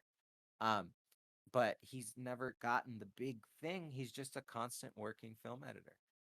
But he never stops. He never Yeah. stops. But it's That's how is it because he loves doing it? yeah, That's it that's probably perfect. is. You know what I'm That's saying? perfect, man. He never stops. But he's not a billionaire, you know what I'm saying? Mhm. But he's still doing it. And that's what this is to me. It's me being able to like check out my records, you guys. Like Yeah. Yeah. and then show people. People come up. What's this? What's this? I show them new shit. I'm Pandora. I'm Spotify. You Yeah. know, and what's it called? And again, like I said, people show me shit all the time. The Brewers have the best taste in world music that they bring Yeah. me. They World they have music. all they teach me a lot about the new hip hop and stuff I never heard of. A lot of just like cool indie shit. They always have stuff. But then he's also into like all this same stuff that I'm into. This old guys like Harry Nilsson and like Paul Williams and stuff like that. Paul Williams is that little guy that Daft Punk had on a song recently. There was this little guy with glasses. Anyway, It's kind of out of my genre, but I you did say something that did resonate with me. It's not about it's not about like the money obviously is important, but what's more important, and I take this directly out of the words from my mentor, Luis Moreno, and he runs, shout out to In the Mix Studios. I'm actually an affiliate for them out there in Hollywood. Um, he talks about this all the time where he's not rich. He did pull six figures, and that's public information that he's let people know about last year. But he's not rich, and he talks about how he's happy, like he's happy doing what he loves and being able to live off of that monetary, yeah, um, that monetary, uh, Compensation. yeah. I'm thinking of a more proper way though. It's like that monetary bracket. You know what I mean? Like that tax bracket. Like he's not super wealthy, but he's doing good enough to where like he's only doing that as a main way to make money. So and you know that what helps that? Stay humble. Staying yes, humble. sir. Yes, sir. Humility. Humility is what keeps you grounded. I have It's a question. Sorry. Oh yeah. Go. No, no. Continue your thought because I feel like you're about to go off. Well, humility is what keeps you grounded. We can look at the stars all we want, and sometimes we reach them, but you have to remember at least where you came from. Like we mentioned before, like that's why it's like if you start making millions of dollars, then you start running out of shit to do. Then you start doing weird shit, like you start doing stuff that money can't buy. Like you gotta stay humble, like because who makes you is the people that love you. You know, Facts. that's the thing with any creative Deep. thing. I love that. Can you It say that one more time, actually? is that who makes you is the people that loves you, and that's where the value of humility is. That's Um, fucking powerful right because there. if you do catch your big break and jump up to an elevated state, you know, it's because of everyone that thought you were the shit, you Yeah. know, and all the hard work, of course. Yeah. But That's a given. sometimes people only remember the hard work. And Yeah. then they get to that point where they don't have to work hard anymore. You That's forgot when your they roots, fool. that's where Forgot your roots. that's where they become Jim Carrey and they're like, "Sorry, my girlfriend accidentally died, but you don't need money. You don't need money. You need happiness." Yeah. Jim Carrey, Yeah. man. That guy has Dude, some very stark perspectives on things. very interesting dude, but has a very dark end to his normal life. You know what I'm quote unquote normal. Quote unquote normal. What I mean is he hit a low and that's why he's at his high. And And that goes to show that money is not the end goal. At least for yeah. myself, and I know a lot of people that are in the business of making their own lifestyle out of a career that they're passionate about. Mhm. Yeah. It's important to have the mindset of the podcast that you're talking about. I think it's important to stay grounded, keep your money right, so that you can continue to do the things you love, and then find the hole, find the hole to stick your dick into. You Yeah. know, like just Jeez. if you give up too much, like if you stop doing the things you love because of work, you blame work and then you get all sour and you get all rotten.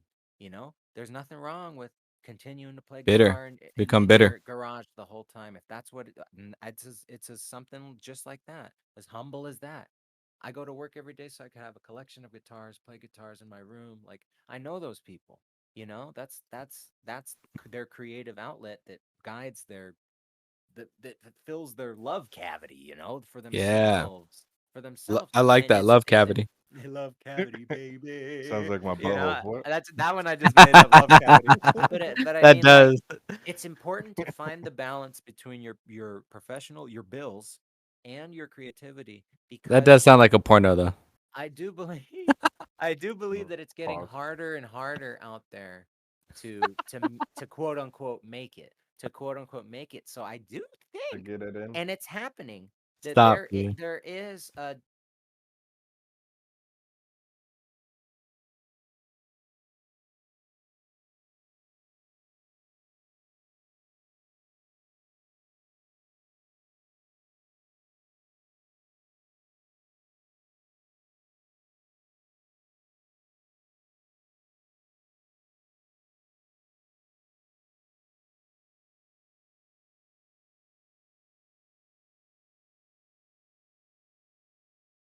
you know, the Weinstein shit Yep. came from, because there is a new evolved progressive evolution in the entertainment industry that's trying to get rid of the old ways, which I think Yeah. is good to progress. Yes, So sir. because media is something that's not slowing down, you know, Nope. like I And it you doesn't know, wait for anybody. yeah, Well, and I hate using the word media, but that's where it's artistic, our artistic things go, and it's a broad word, you know, but like I would love if I, you know, that'd be cool if I was DJing at Solaris and then I was on TV, just something like that. Like, that's cool. It's possible.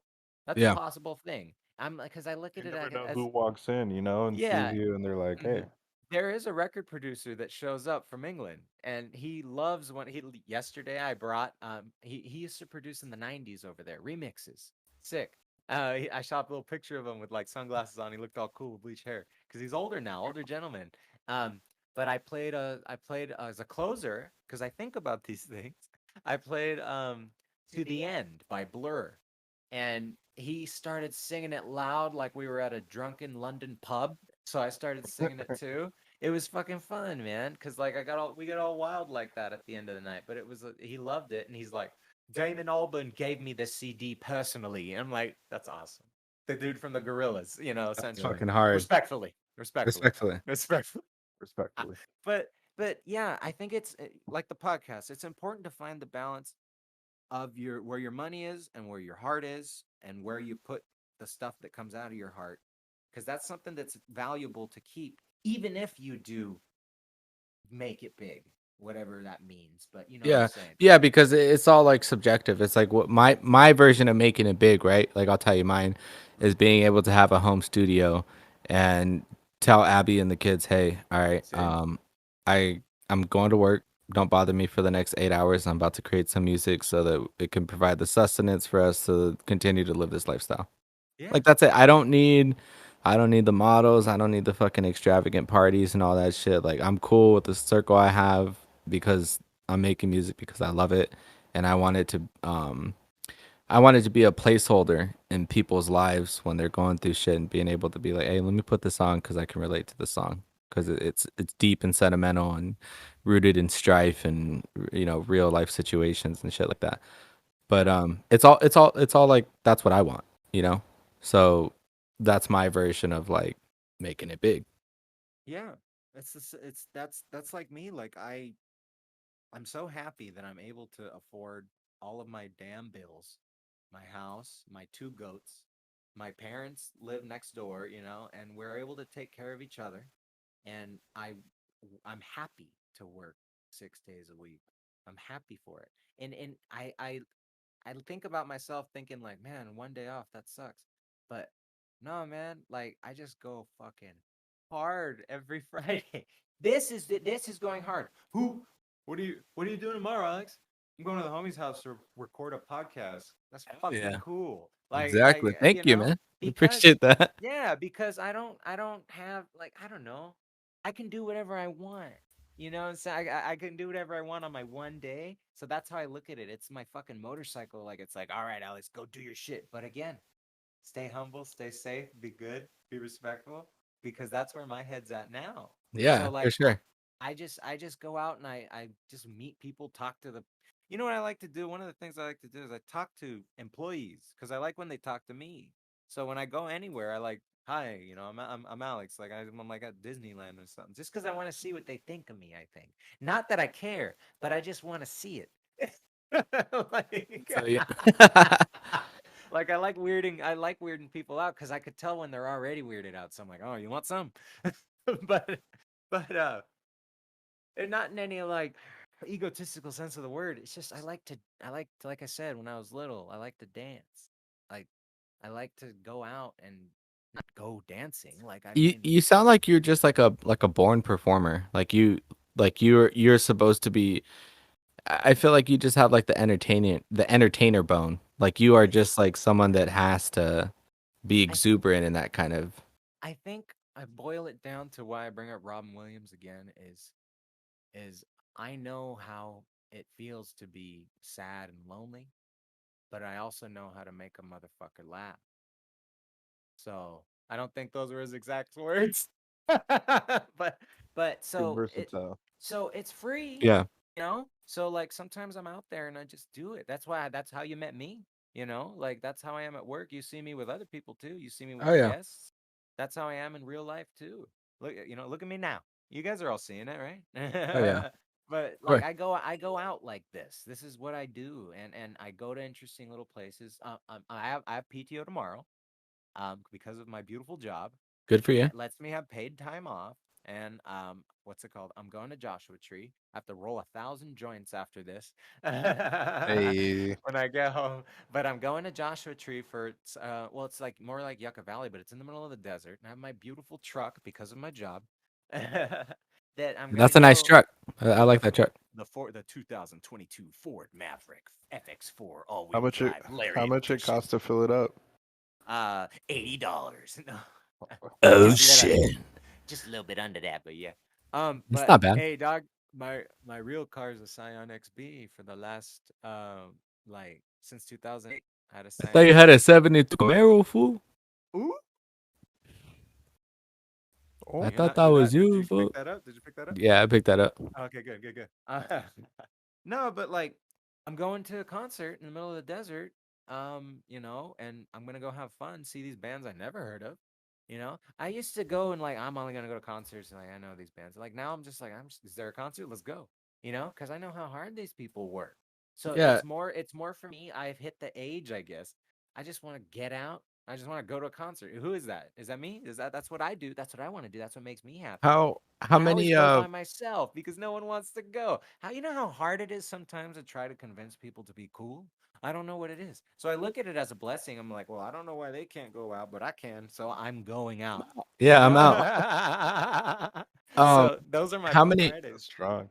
how many hours do you feel like you well, I mean, you would know this. How many hours do you work like on a weekly basis then between Oh, DJing and then, is it's 40 hours, right? You're working your yeah, 40 hours at your main yeah. job and then is And it then like it's from Bring Your Own Vinyl Night. It's every Thursday at Solaris Beer and Blending from 6 o'clock to 9 p.m. but So you're probably six. there a lot longer cuz I get setup there and at like then 5:30, and I have a little beer, and then a couple, and I have a little vapey, and then I get in there and I get up and DJ. If I gotta go pee pee, I play a compilation or something, or I play, something long enough to give you that time. yeah, Be I do. prepared. I go down there, I come Do back you ever up. get stressed out? You're like, "Oh shit, I hope it's on this part." Here's the thing. Surprisingly, I do get stressed out, but that's why I like it. It feels like I'm working in a kitchen. Cause Yeah. and I fuck up too because I yesterday I played the wrong side of a Most Def album, but is there a wrong side of a Most Def album? Hey, you got a Is good point there a there. wrong side of it? Is the one with his face all in the front. Yeah, And then just let that baby play. he's all, you like this album? It's the one with Miss New Booty or something. He's all, you like this album? I was like, well, I like him as an actor. He did a really good. He's all Hitchhiker's Guide. I was like, yeah, but Be Kind, Rewind. That's a good one. But yeah, I ended up playing like almost the whole album because I messed up, you know. But no, back to reality. Oh, there's goes gravity. What were we talking about? We were talking about the balance of the work How and many and hours do you and feel like like you the work a week? oh yeah. Well, I do work the regular 40, 82 weeks. Um, so 40 hours a week plus the 6 to 9, say 5 to 9, 5, 6, 7, 8, 9. So that's an extra 4 hours. So 44 hours a week. Um, but then all through the week, when I'm home, I'm picking records and putting records away. I keep my shit alphabetized. I used to work for Warehouse Music, so it's in me. Warehouse Music was a store that you used to buy CDs from. You remember those kids? No. Yeah. So I No. worked for Warehouse Music, but it wasn't like it wasn't Tower Records or like a cool mom and pop record store. It was a corporate chain that sold Britney Spears CDs. But because I was me, I ordered cool shit. Like I got a punk section in every store. That's my bone right there. And it's punk. I like everything, but that's when I was that age, that was the shit. I was teaching me about stuff. But like even at every job too. This is important, I think.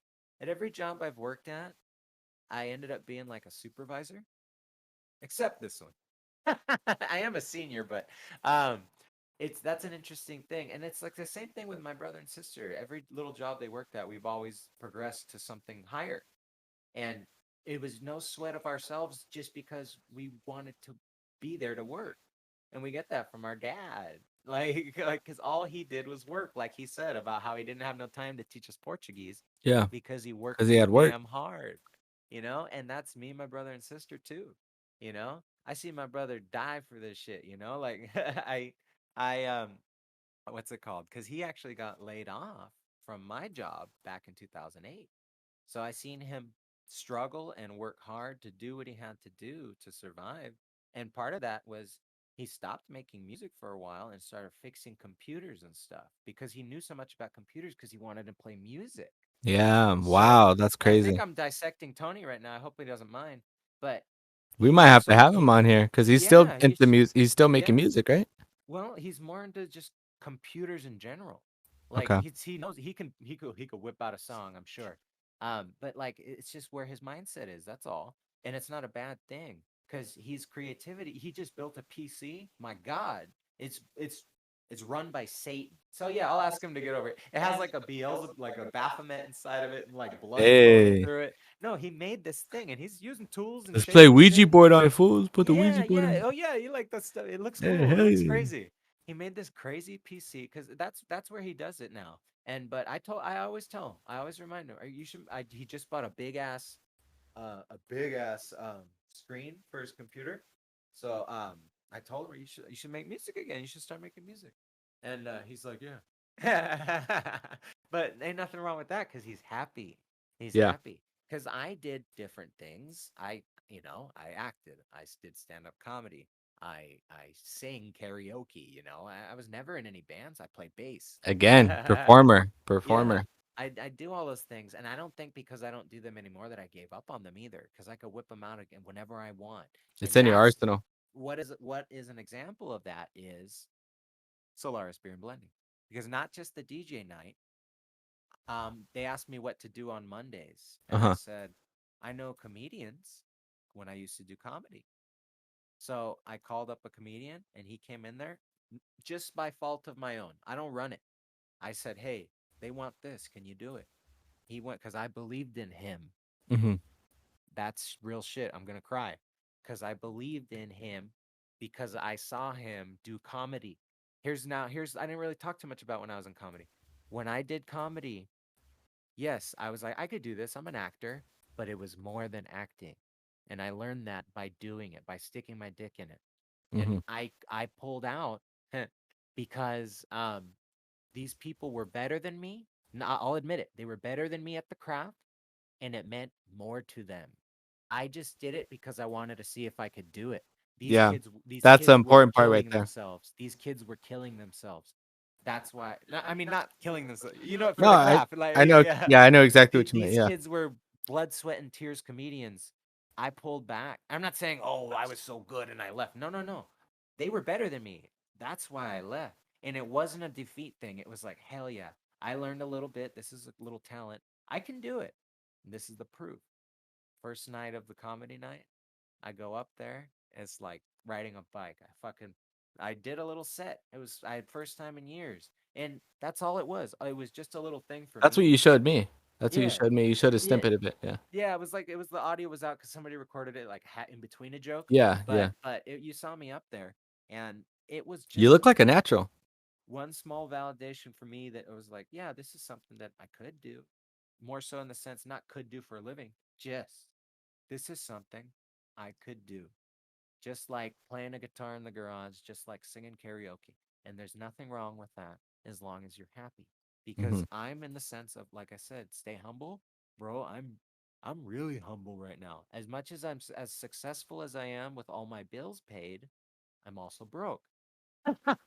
But the So bills are paid. yes. So practicing that has helped me a lot because I I work at a job that I know how to do, and I play at a place that I know what I'm doing, and I show people and I make people happy.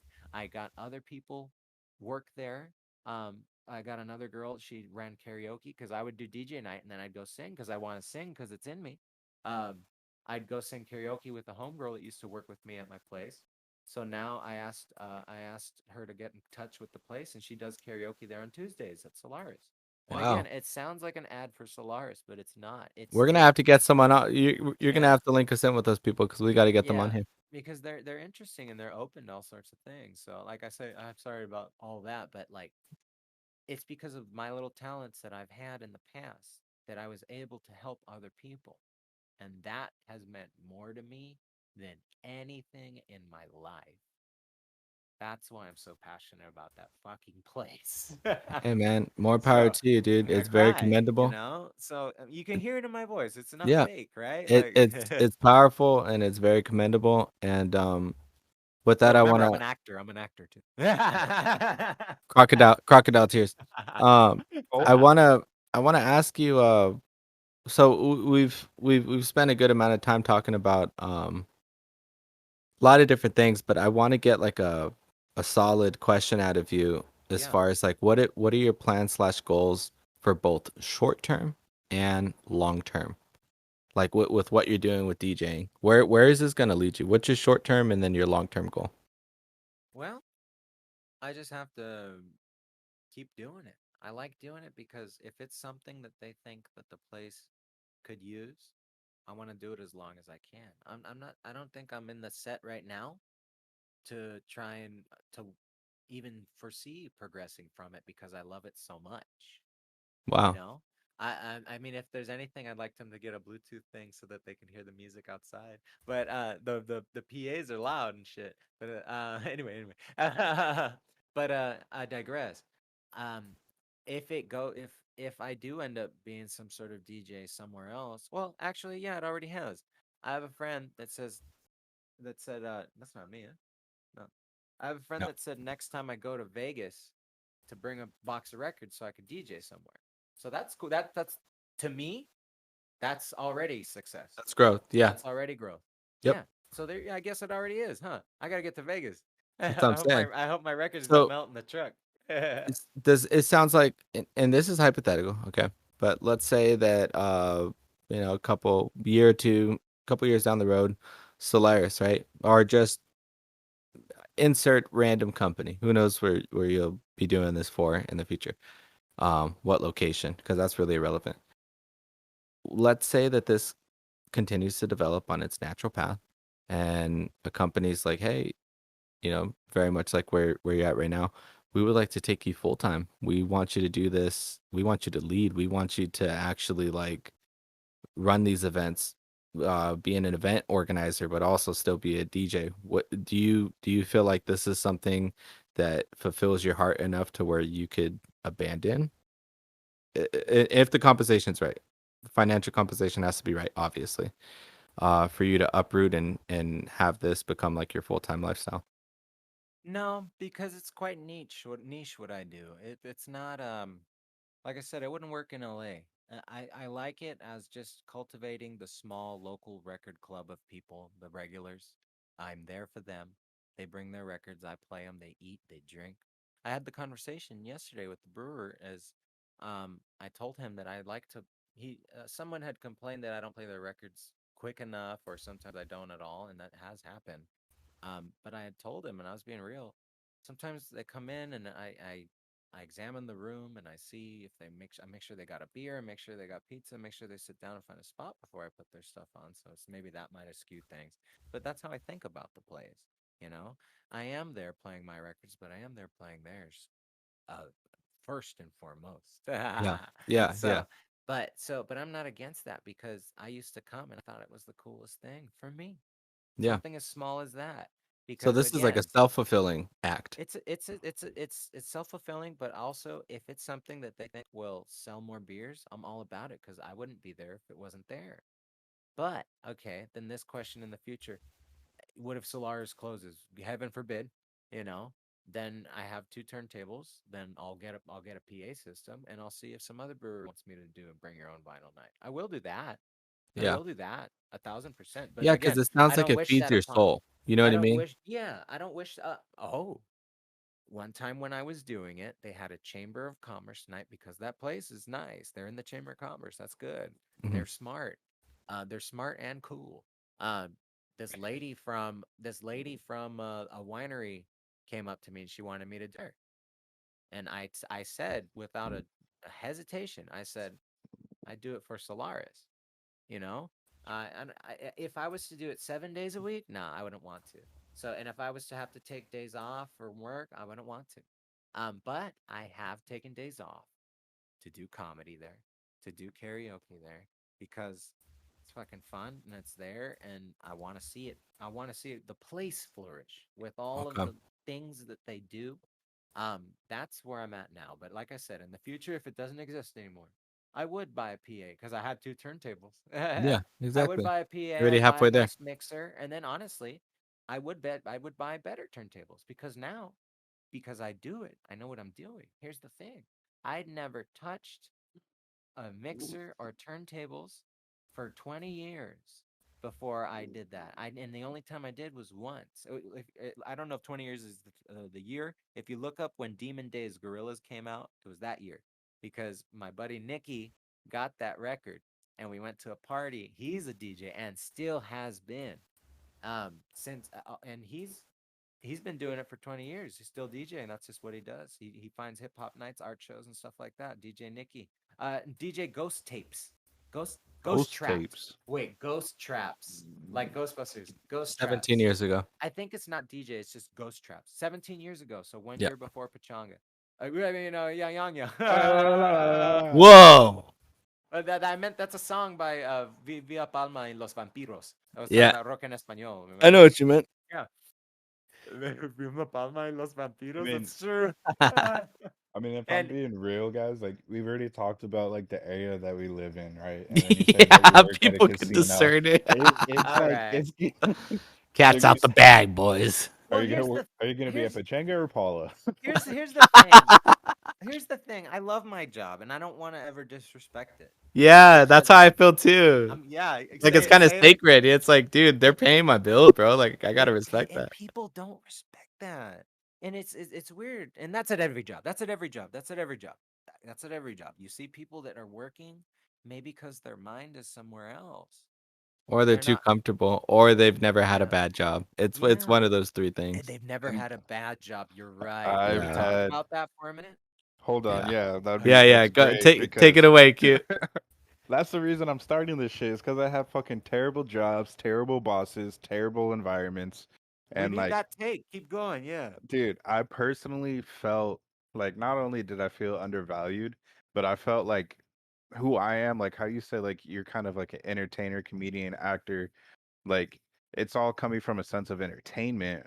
And so like growing up, like I struggled with self-identity. So Yeah. like I would pull traits from different people and like kind of adapt them and make them my own. And so like I don't know how this reflects into everything, but Can I jump in practically on that one though? With taking things from different things and making them your own. I look at yeah. it as you found a connection to those different types of people or different things that you related to. That But see it like still we shaped you in one way or another, right? I mean, yeah, Yeah. but I think like you when were just in survival mode. Like you're just trying to adapt to your surroundings. well like That was me. I went to It almost a still different shaped you though, right? school. Yeah, I went to almost a different school every year until 7th grade until I moved up to Washington. And Yeah. so like I didn't get to keep friends and so I was constantly like when I reflect and I look back on it now, I was constantly trying to have people like me. And Yeah. so that's why whenever I Well, would see Who isn't though? You know, who isn't though? yeah, All that shit in the movies, like, oh, I don't have any friends. You know, you go to I school, mean you're like, I don't have any friends either. You I know, mean, it's at like, this point for me, it's like I don't really care like to make new friends. It's like if people appreciate my energy and like what I put yeah, out there, then like they'll say something. And like I know there's a lot of people, especially males out there, who will like find inspiration from either this podcast or something, but will never give credit to somebody because it's like a sense of pride, you oh know? yeah, yeah, yeah. Yeah, That's out there, and that's taking a deep dive into into like the constructs of masculinity, though. You Well, know well, what I like it's mean? something that I try to adapt to. How many times you hear me at work tell me I tell people I love them? Remember on a pre-shift, I told everybody I love Oh you at yeah, the end of. Yeah, I do that shit because I yeah, know same here. I know it stings. Because I know it stings sometimes, but I really mean it. There's nothing wrong with me really meaning how much I love these people, whether they're good workers or not, because that's not who they are. They're people. yeah, They're not the worker, they're the person. So that's something that I'm consciously having to try and place in front of me, that it's not the person, it's their work ethic. And that's something to me that matters. But when you're in a shitty environment where your commanders are horrible, that's hard when you're out there trying to be something more, or something not necessarily more, something else, you know? And it's hard when you are stuck in a shitty job, like you were saying, to have that mindset. And that's why like I say, you know how that people say count your blessings? Yeah. It sounds like a negative thing, but like, oh, you better count your blessings, you know? Like, but it's also like, wait, I am going to count my blessings. And I'm not like, oh, be blessed, I'm blessed. Not like that. I looked at it as a way to be grateful for what was in front of me and to stop worrying about the things I didn't have. And Right. that little thing made me change the way I looked at so many things about work, about life, about relationships, about love, about everything. And it made me realize that, like, oh, I have a lot, you know? And yeah, that's nice, huh? yeah. Yeah, so to give you a little context, like I was working at a restaurant and I was bussing tables for like a year, right? And one of the managers, somebody above me was held something against me that like I didn't do like 3 months into the job, right? And it was practically at home training stuff that I wasn't getting paid for. So I'm like, why am I going to do this at home? And so they Yeah. held it against me. And then one day she just snapped and like, I forget what I said. I was being some smart ass. I know that. But she snapped and she was like, you're never going to be a server. So then I was like, why the fuck am I here? And so I took a leave of absence and I never came back. And More so power to you, man. She didn't recognize your potential. And you knew that wasn't you. You knew it was her. You yeah, know, it's, it I mean, sucks, but that's when we go and find another job. Like this isn't my first job. You know, that's the drama of this all. Like we do need our fucking jobs, and that's why I respect the shit out of mine because I love it. yeah, But I've had shitty jobs too, and it sucks because especially when you have a shitty job that pays you well. That's when it's rough too, because you're like, ah, That fuck, is I rough. gotta lose That is all of rough. my integrity, you know. But yeah, there's a lot of people that I know that look at their job like that.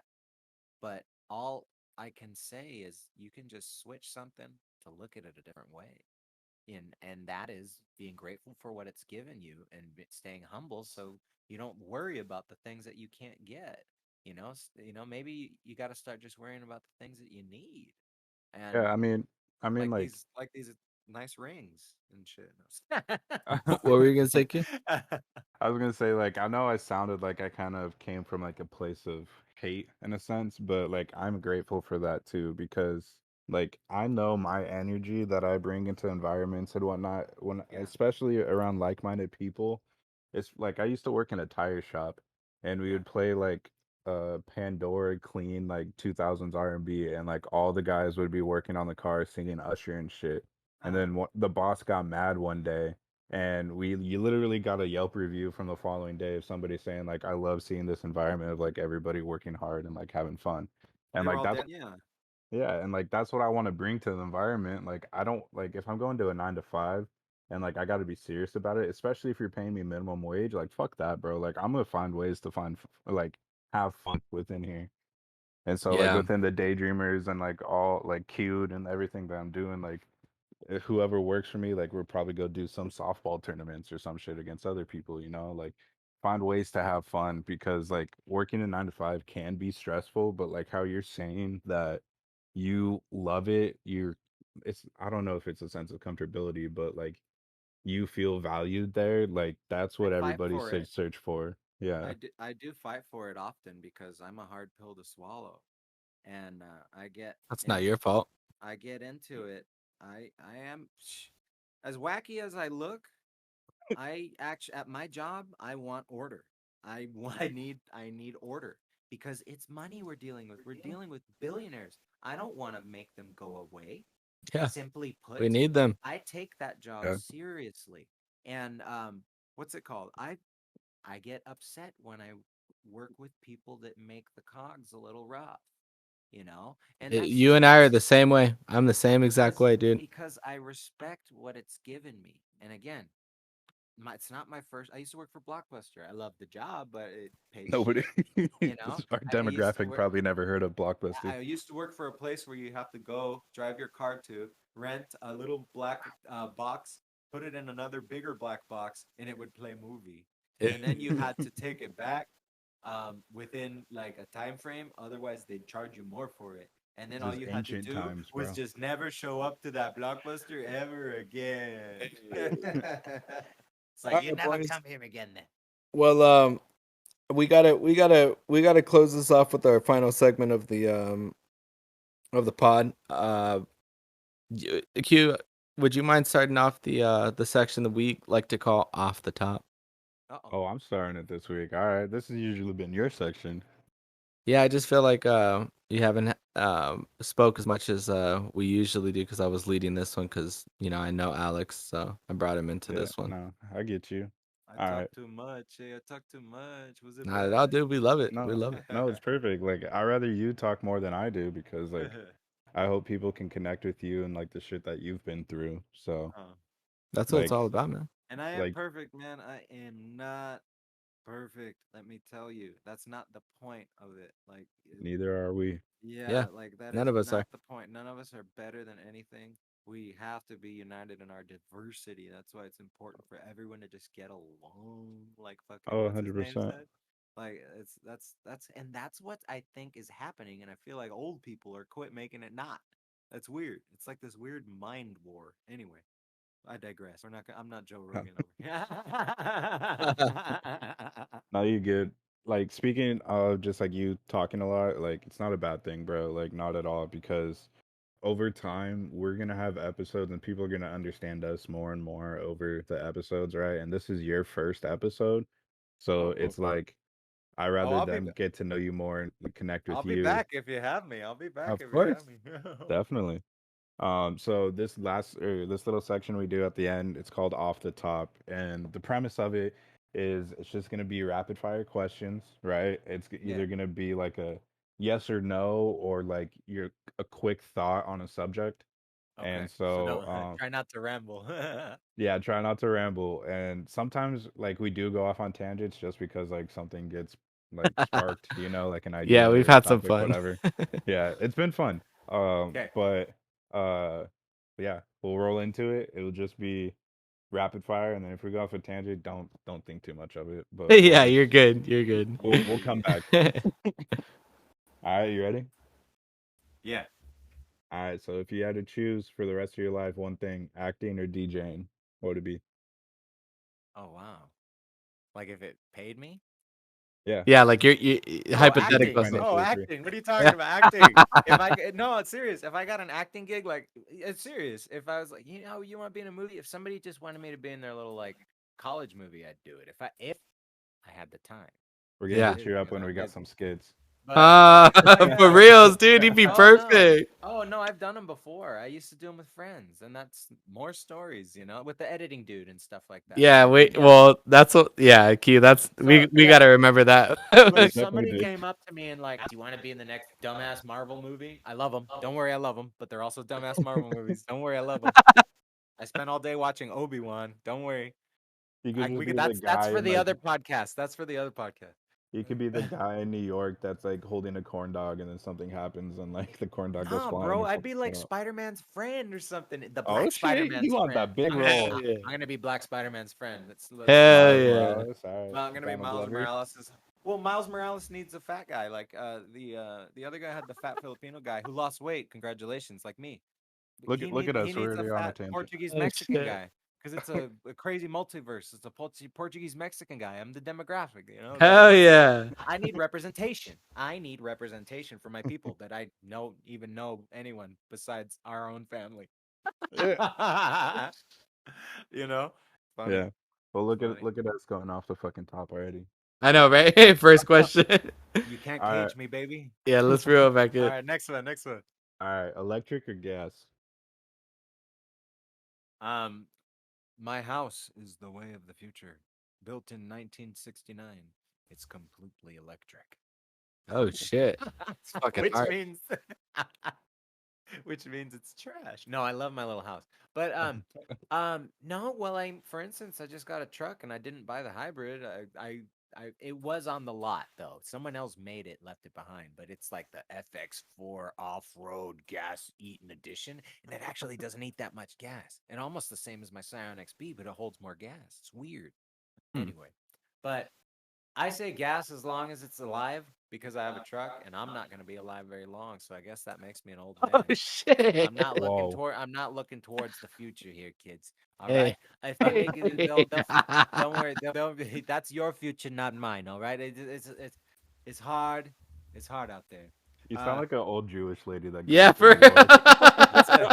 That's it. That's it. But no, I mean, I'm being real. Like, Boston. I'm gonna ride gas as long as we can because that's what's gonna happen anyway. Yeah. That's what Yeah. it is. They've been keeping electric down for years. And that's another one for the Joe Rogan podcast. Yes, sir. But let's go. What's the next one? All right. Who's the one person you'd want to meet anytime period? Oh, like dead or alive or Yeah. Yeah, like it could be Attila the Hun, it could be Hitler, it could be Anybody. Obama. I'd like to meet the Laughing Buddha, the ninth century monk named Budai, Chinese monk who found Oh, that's deep. who found enlightenment through laughter. Wow. And that's the big fat Buddha that you see all over work. Holy shit. that famous big fat Buddha. Yeah. I'd like to meet him Have you because his studied like Buddha at all? I Buddhism. I dibble and I dabble more so like reading up on I don't like the Star Wars cartoons, so I have to go on Wikipedia and read about the Star Wars cartoons so that I can Yeah. understand Obi-Wan. Because those cartoons, sorry everybody that worked on them, they're fucking ugly. I hate Yeah. watching Clone Wars shit. I know the stories are tight, but they look ugly. Make it look like Dragon Ball. What if Star Wars was Dragon Ball? Anyway, I'm sorry to not. I don't shit on I anyone's don't It's know. your creativity. opinion. It's your opinion. I know. Yeah. Sorry, no, sorry. I'm sorry. I just can't do it. Not everybody likes everybody's art. No, Anyway, it's fine. that's real. Like, That's it's real. real. Yeah. That's real. All That's real, right. Is dog. it is the Yeah. multiverse real or not? Yes, real. Yeah. Um. Yeah. Wait a minute. That's a yes or no. I We'll think leave that there's as yes or no. some questions that we don't want to have in the same podcast. Uh, This goes yeah. deep. Well, through meditation, I've been meditating for years. I do believe that yes, you are able to reach other realms, which are just adjacent to ourselves. You feel yourself. You're in an alternate place, whether you put yourself there one way or another or another or another. Huh. There you go, G-rated. Because That's how I'm a you G. vibrate, Yeah. right? Yeah. It's all about vibrations. It is nothing solid, man. All right. Emerald or ruby? Like the stones, ruby. Oh, good God, no, emerald. But that's funny. I said ruby first. Why? What does that Why'd you mean? say Ruby first? I don't know. Ruby's a more it is a third eye because it's iridescence, but it is a grounding stone because it's connected to the red chakra down there. But I prefer green. It's always been my favorite color. If you've seen the Scion XP I posted today, spray painted fucking flat black and green. Thank you, Bradford. Um, Oh yeah. but yeah, you should see it on Instagram. That's what I've been mobbing for the last 15 years, and I mobbed it today because somebody said they want to buy it. So I hope they do, because that would be another blessing in front of me. Hey, Because it's gonna help me get to my homie's wedding in New York. What was the question? you gonna drive out there? No, just to pay for the whole thing because Oh wait, I yeah, I'm threw it dumb. on my credit, I'm dumb. But I get you. I The was flight out actually I was happy that I had good enough credit to be able to throw that much on a credit card because of my job. Yeah. So, Yeah. and that was always something. It's weird. I love traveling. Anthony Bourdain's my hero.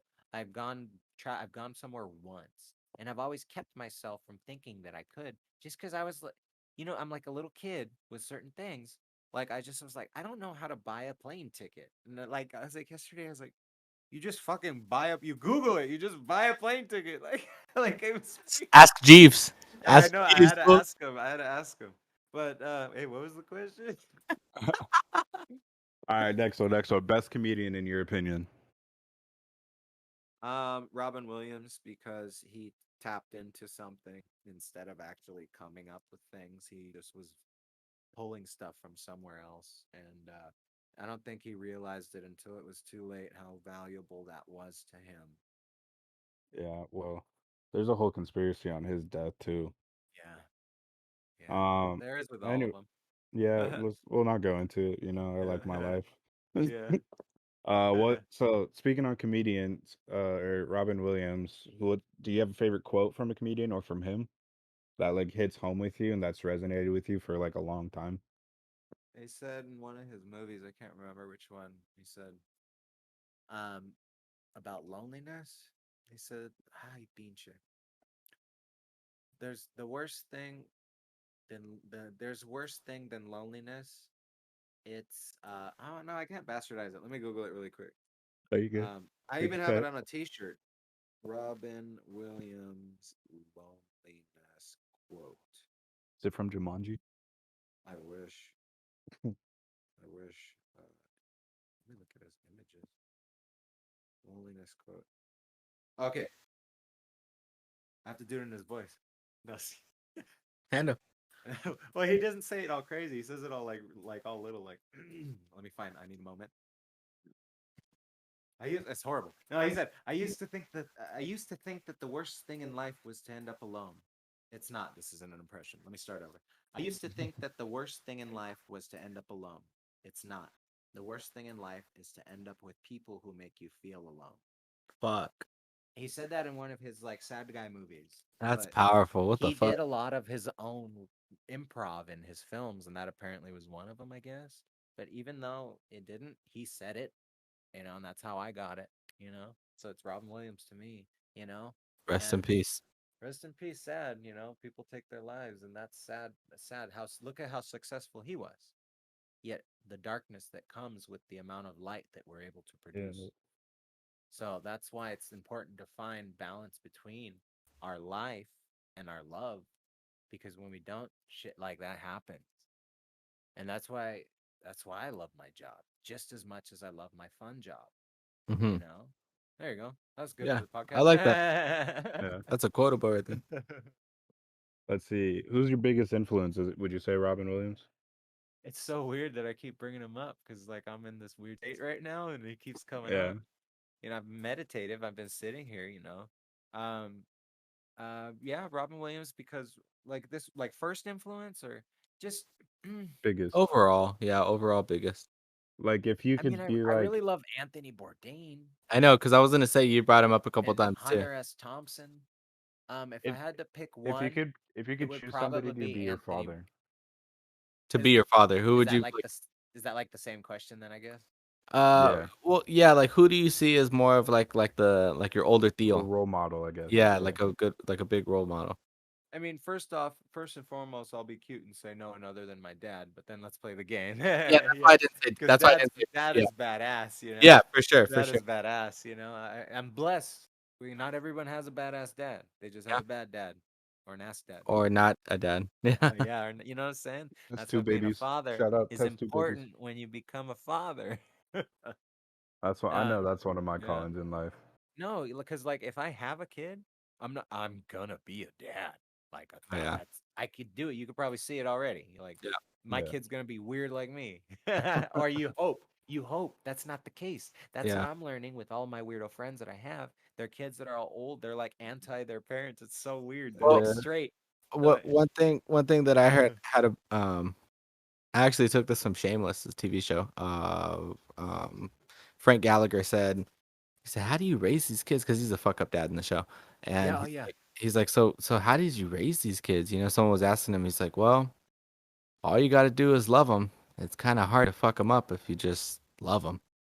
That's And that nice. that that really sat with me because he was such like he was a fuck up, but like he really did love his kids. And when I don't want to spoil the show, but like when what happened Oh, happened, you should watch it. Yeah. yeah, when what happens, you're like, wow, like he really did love his kids, and that shit showed. Like he wasn't a perfect father, but he was there. But anyways, yeah, let's go into the next one. Next, yeah. Will Smith or Leo DiCaprio? Oh man. Well, I'd have to say Leonardo DiCaprio, but let me defend Will Smith. Um, there's weird conspiracies with that too, but I'm not talking about that. No, Will Smith was fucking cool. He was Yeah, cool in the 90s. We all wanted to be Will Smith. He's talented. He does everything. He's a rapper. That's where he Right. started. And then he became an Oscar winning, Academy Award winning actor and does badass movies, interesting, smart, like mom watches them movies. He does everything. And he raised these cool, weirdo kids that I'm like, hell yeah, I want to see what the hell they do. very Because talented. yeah, they're Yeah. already doing stuff. I love Willow, not the Whip Your Hair song. She does another song. Wait a minute.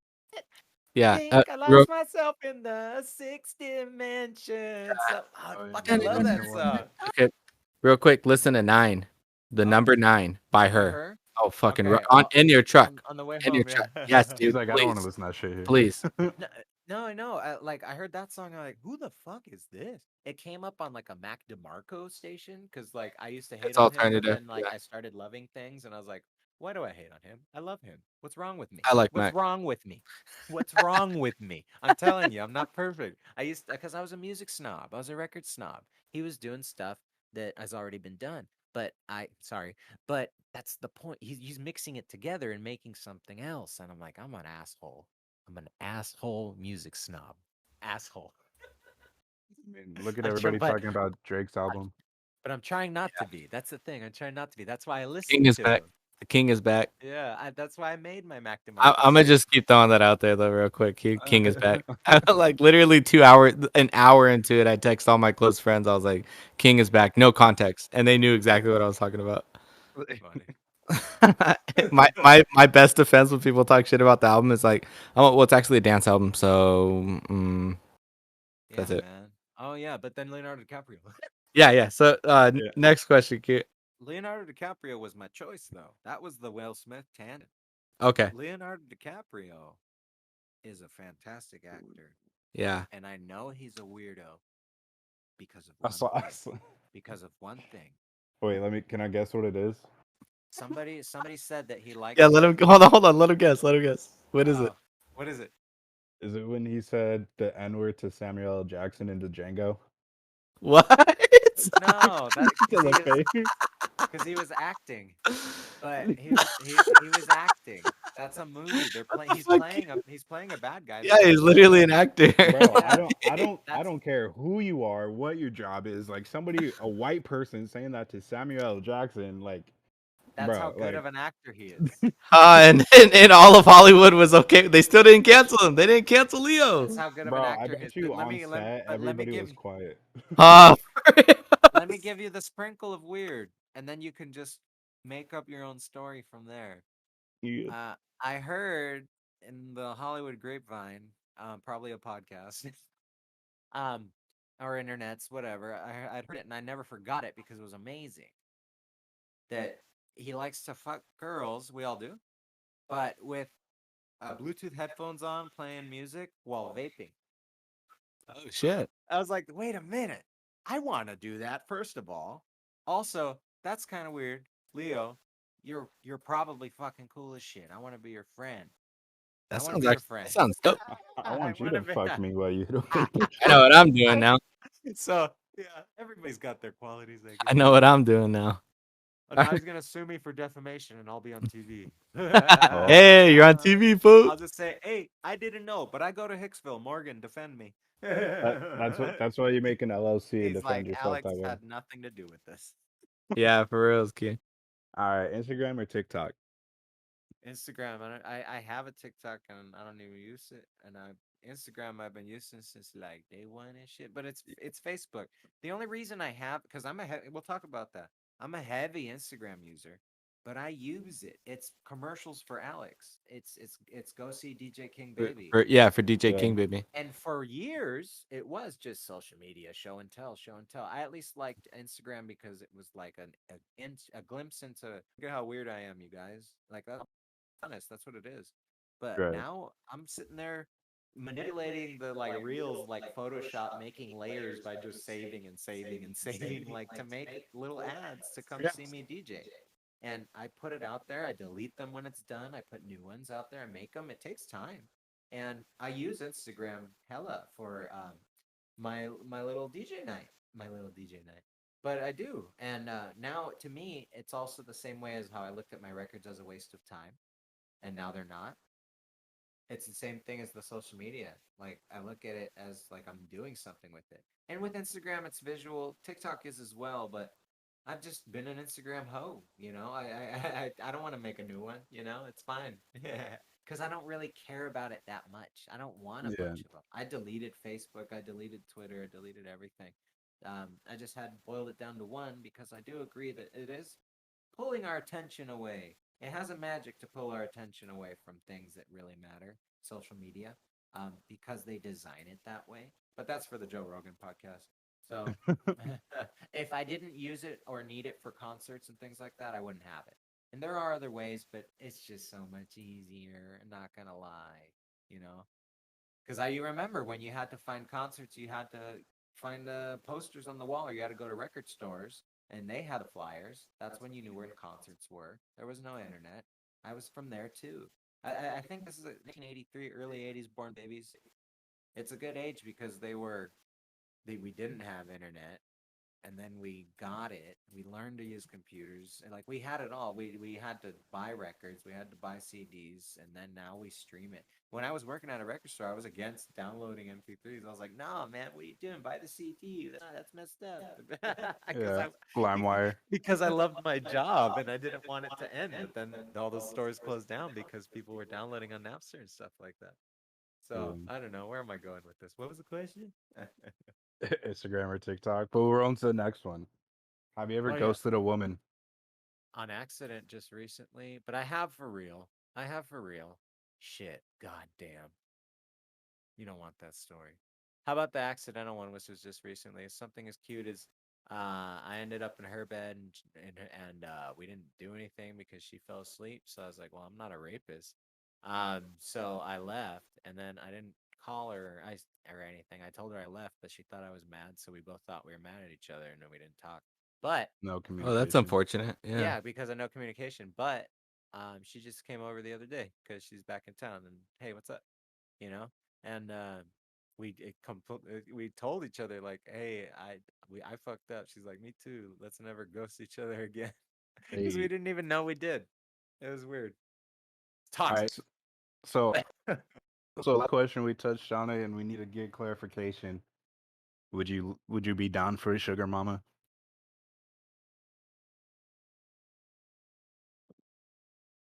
Not Hello. out of the. It's not out of the realm of possibilities in my line of work, but I won't say which line of work it is. Yeah, we talked about you being a comedian, an actor, uh, a DJ. Biggest part. Why am I spacing on that? Karaoke singer, So we talked. bass player, fixed gear Hey, rider. What and else? there's one industry we won't talk about because it's not PG. Yeah, there's videos out there of me, I'm sure. Well, eh, There's nothing to be ashamed. Nothing to be ashamed of. Everything was legal. He's making royalties. Papers were signed. Papers were signed. um, but on that note, I think it's time to wrap it up. I mean, I do appreciate your time, Alex. I really do. I mean, you do provide a completely different insight and perspective than what we're normally used to, which is people who are building their own businesses, whether they're creative music artists or whatever. But the perspective you came in with being secure and comfortable with your 9 to 5, but still putting time aside for the things that you are actually passionate about, and the mindset and perspective that you shared, I think would be very valuable to the people that are listening.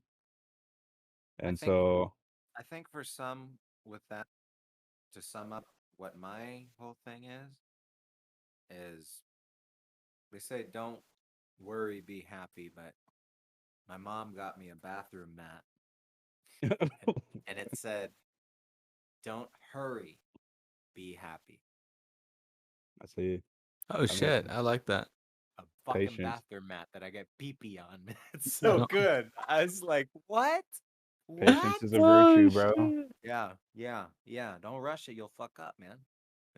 Let it go with the It's not even flow. that. It's like you can't appreciate it if you're like fucking. And I need to heed that more because I always feel like I'm always on a time crunch with everything, and like sometimes I need to just relax and be like, hey, I'm alive, dude. Like I need to fucking It's enjoy the true present. because I'm I can live. 38 years old and I didn't think this what crazy Alex way since just before COVID. I'd hate to use it, but that's the time frame. It Yeah. That whole situation caused something to change in my head because I got fucking the fattest I've ever been and the worthless I've ever been, and I needed to fix it, and I believe I did. I think I'm fixing it. I think you never stop too, because like you're constantly healing, I guess. Yeah. If you pay attention to what's going on, and that's a healthy thing to do.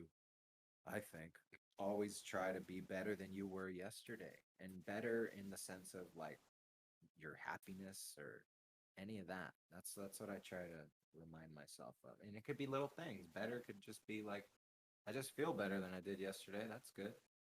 Keep trying with that, and it'll go somewhere. There's this Maya Angelou quote that's always stuck with me. It says, do the best you can until you know better. Then when you know better, do better. Nice, yeah, that's it. Yeah. So, Jesus, what the fuck? Is he Did you here? guys hear that? He's Jesus, everywhere, fool. No, Hey, I the feel dog him. just yelling. All I right, feel him. just to do a little outro for the recording. As a daydreamers, we're talking about ways to escape the 9 to 5. Today at the pod, no, today we came at the pod from a different angle. Alex Morais, did I say that right? yeah. Morais, Also DJ Com- King Baby. Oh, DJ King Baby, comedian, actor. He touched on his mindset, He touched on his mindset and his outlook on life. He doesn't necessarily want millions of dollars. He just wants to continue to be happy and find ways to be happy. And on that note, we are the Daydreamers, and I hope you find some value in this episode. Peace. With all due respect.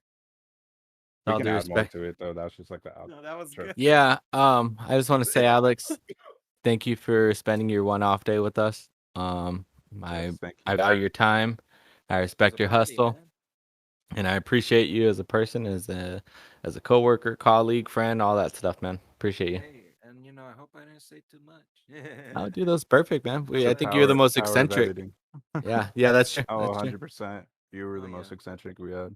And also, just I hope it helps. That's all. Because I opened up a little bit, and I could have opened up a lot more too. But Yeah, I we feel you. don't. I'm not gonna be here all day. I'll be back.